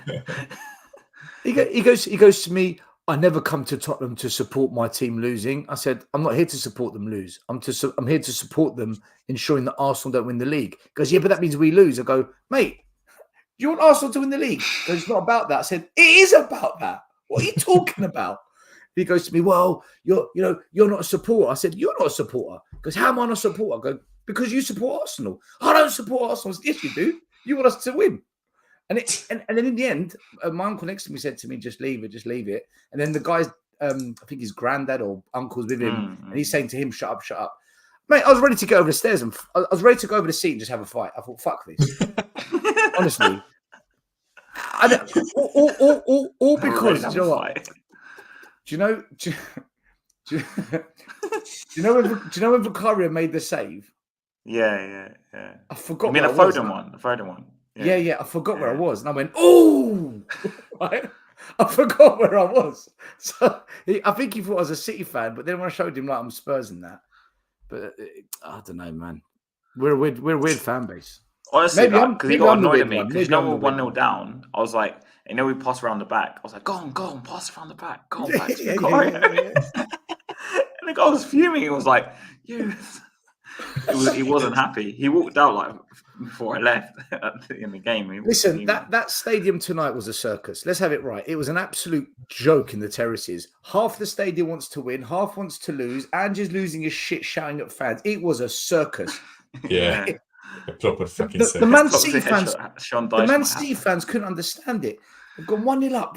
Listen, the away end went crazy. They're like going ballistic, and they look around them, and we're like, Good job, guys. Good job. They look at us like, the fuck? Wait, we've seen the same songs with them. Fucking hate Arsenal with it. Yeah. Oh my god. By the way, yeah, it's Jesus but Christ. I agree with that. What being said, we're weird because we're put into weird and horrible positions by culture's been going for 20 years. The problem is, is like we like we didn't have a choice at this point. It's like, what poison do you pick? I'm not going for a summer where I'll have Arsenal fans like constantly. Like where I live is horrible, man. If they won the league, I wouldn't be able to walk outside. I don't know how you two. I don't know how old you two are, right? I remember when Arsenal last won the league, right? I was at university. I was there still that day. It was horrendous. I was there at the stadium. Oh, what? Our stadium? We drew 2-2 that day. Yeah, I was there. Yeah. But it was my university. Oh, right. Sorry. I was That was the most horrendous experience watching them lift the Premier League trophy on our pitch, and they were dancing in their freaking G-strings, whatever they're wearing, Y fronts on the pitch, and you just wanted to vomit. And we won the league at Shite Hart Lane, and you're like, oh my god! And then for the next 3 months, it was horrible. I was getting ripped at school. I remember. I think if you've experienced that, you know why we wanted to lose. I think it'd be worse this time. That, you know why. I think it'd be worse. Like it's honestly. They were wearing wide fronts back then. I promise you. I don't get to experience like the English side of things, right? But you're lucky. You're lucky. I want to say one thing, right? like half of fucking Poland is supporting Barca and the other half is supporting Real Madrid, right? And I kid you not, all of them are fucking wankers and they are insufferable, right? And whenever you tell them you support any other club, they go like, it's honestly, that's why I hate both of those clubs, like Real Madrid and FC Barcelona. I absolutely, like, I can't stand both clubs, right? And it was especially like that when I was growing up, because this was like peak Messi and actually Ronaldo, not growing up. I was yeah. actually like close to being an adult, right? But there are like a lot of like United, Liverpool, and Arsenal fans, some Chelsea, like a bit of them, right? I kid you not, like in like my early like when I was 16 or something, I didn't even know who Tottenham are. I'm not gonna be like kidding you, right? But because no one supports Spurs here, right? So whenever I tell to anyone that I support Spurs, they're like, why? Like, how old are you, Michael? 27 this year. So if you're at school 17, 10 years ago, that was... I was 12 when they won a title. Redknapp? Was that Redknapp? After Redknapp? Beginning of Poch? Beginning of Poch? Yeah, so basically I started like watching football, like club football, maybe in like 2016 or something. Yeah, beginning of Poch. Yeah, that was second or third year. Peak Poch years. So I got to know who Tottenham are, and that's why you caught a nice little. Yeah, but I wasn't really supporting Spurs back then, right? So it wasn't like just watching football. So I was just watching football, trying to pick myself a team. I just knew I'm not going to pick Barca or Real Madrid because fuck those two clubs, right? So it was basically like, watching some Serie A, some Bundesliga, some, other league. And that's when I got to know who Spurs are. And that's why I'm saying I kind of got catfished, because I caught the best period of Pochettino. Basically. So I was like, this club is brilliant. Like, they play amazing football. They almost won the league and all that jazz. Then the Champions League final was like, I'm going to pick Spurs. And then it all went like that. A lot of people actually picked us because of that. It's not just you. I've heard a lot of stories like that. Yeah. Do you know the worst thing was that when Arsenal started becoming shit after about 2004, 2005, out of fucking nowhere, Abramovich buys Chelsea and then they dick on us. Then they started dicking on us. It's like, oh my God, Chelsea, we've always been bigger and better than you. Now they're shitting on us. It's almost like we just got out of 10 years of pain of Wenger, and then Chelsea batter us for the next 20 years. It's like, we're a joke, man. We can't catch any life. And the only time during that period was when we beat them in 06, I remember. Was it 06? When the Carabao Cup final in 2008. There was no, but I think the first time we beat them in years and years was like in 06 when Lennon scored that goal. I can't remember. It was 06 or 07. Yeah, we had a horrible record. Supporting Spurs has been so difficult, man. Yeah. The last 30 years, people who had a choice, like you, Michael. That's not the wrong way, but I just don't understand it. Like, I'm just like, you could have picked so many other teams. For me, I didn't have a choice. I was like, turned off the lane. I'm just like, okay, this one I'm used to now. It's like when I meet American fans and I say to them, "Why do you support Spurs?" "Oh, I kind of like the underdogs." I'm like, "You idiots." Because I've heard a lot of stories like that actually. Still, they're like, "I feel so good." I'm like, why would you do that? I don't really like supporting like the obvious club.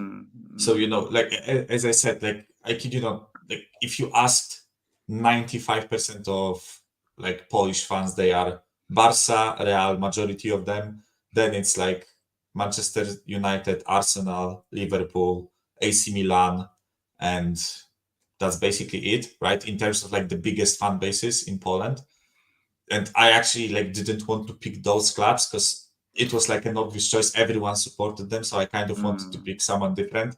I didn't really have respect for Chelsea and City because of the buying the league sort of thing, especially when I just got into football, right? So it was basically picking like Leicester in the English league. I literally decided between Leicester, Liverpool, and I guess it was Wolves. I actually was kind of like surprised by Wolves, because it was like peak Nuno years. I think they finished like 7th. Do you know what? That's or probably something. not a bad choice, Wolves, because I don't think the letdown is as big as with Spurs. No, Spurs, you're right. The letdown's quite The big. issue with Spurs is that I actually when I watch this club and I see You actually think we might do something. Yeah. You're deluded like the rest of us. That's the issue, right? I actually, like, looking from an outsider's point of view, I don't see a reason for this club not to succeed other than the fact that this club doesn't want to succeed itself. Like there was a bit of unluckiness, if that's word, in my opinion, with some of the results in recent years, right? But other than that, yeah, I do support the Polish club, and it's easy to do because they will never meet each other, so I won't have like an issue of my Polish club beating Spurs, right? But yeah, it's really strange because, like, I kid you not, I just watch those players, those managers, the board, and I just don't see this like hunger for trophies. That's so fucking stupid because I think this club, financially and structurally, and where it's placed in the world, how rich it is, like Spurs technically have everything there to actually like win shit, right? At least you're right, 100% right, FA Cup, right? Except for ambitious except for that, exactly, right? It's just like if we are like cock blocking ourselves, basically. That's pretty much, the way pretty I see much. it. Cock blocking ourselves. I was catfished. Tinder's Guys, hard, listen, isn't it? I'm gonna wrap it up. Yeah. It's almost been 3 hours. Guys, listen, thank you everyone for watching tonight. It was a very, very late show because it was a late game and a lot happened. We'll be back. What day is it today? Tuesday. We'll be back on Thursday or Friday. So tomorrow, are you back, guys, for North London rivalry show? Is that Thursday, right? Oh, that's on Thursday, yeah. That's tomorrow. You have a show with Stefan tomorrow, right? I don't know. Tomorrow, or? I think we moved it to Thursday. Oh, okay. I've got a show with it is tomorrow, guys. I'll put a message on social media when we next live. Yeah. I don't even know. Big thank you to Connor, Saba, D-Boy with a couple of super chats as well. A user, big up to you. A couple of super chats. Edex, Matt Coppin, and Della Spurs. Big up to all you guys. Thank you so much for your super chats. Everyone in the chat tonight, thank you for all your comments and your engagement with us. Big up to the panel and the last men standing, Michael and Hasper. By the way, before you all leave tonight, can you please go over to Hasper TV? Make sure you follow Hasper. I don't know why he hasn't got enough subscribers that he should have, but he should have more. There's 380 people here. If you all go to Hasper straight after and just hit subscribe, that'd be fantastic for him. So please show the love. Always, man.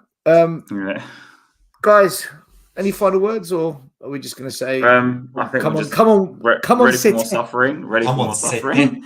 Come on, Sete. No, but big up to Mikey Moore for making his debut. I was happy he came on. Mikey Moore.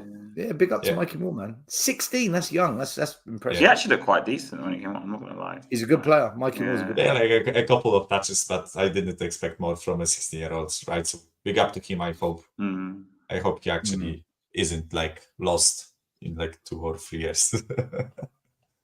Yeah, I hope he's not part of the problem that Ange is talking about. Mikey Moore out. Can you imagine if he fucks up Mikey Moore out? Yeah. Guys, like, subscribe, follow the channel, follow Hotspur TV and everyone else that was on the channel tonight. Alex, Hotspur Box Hood, Office, Dan, Hotspur Hood. Yeah.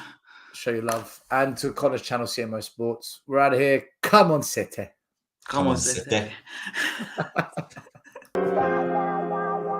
The first game we look for, Robbie. Tottenham away. When we got Tottenham away. Tottenham away. When we got Tottenham away.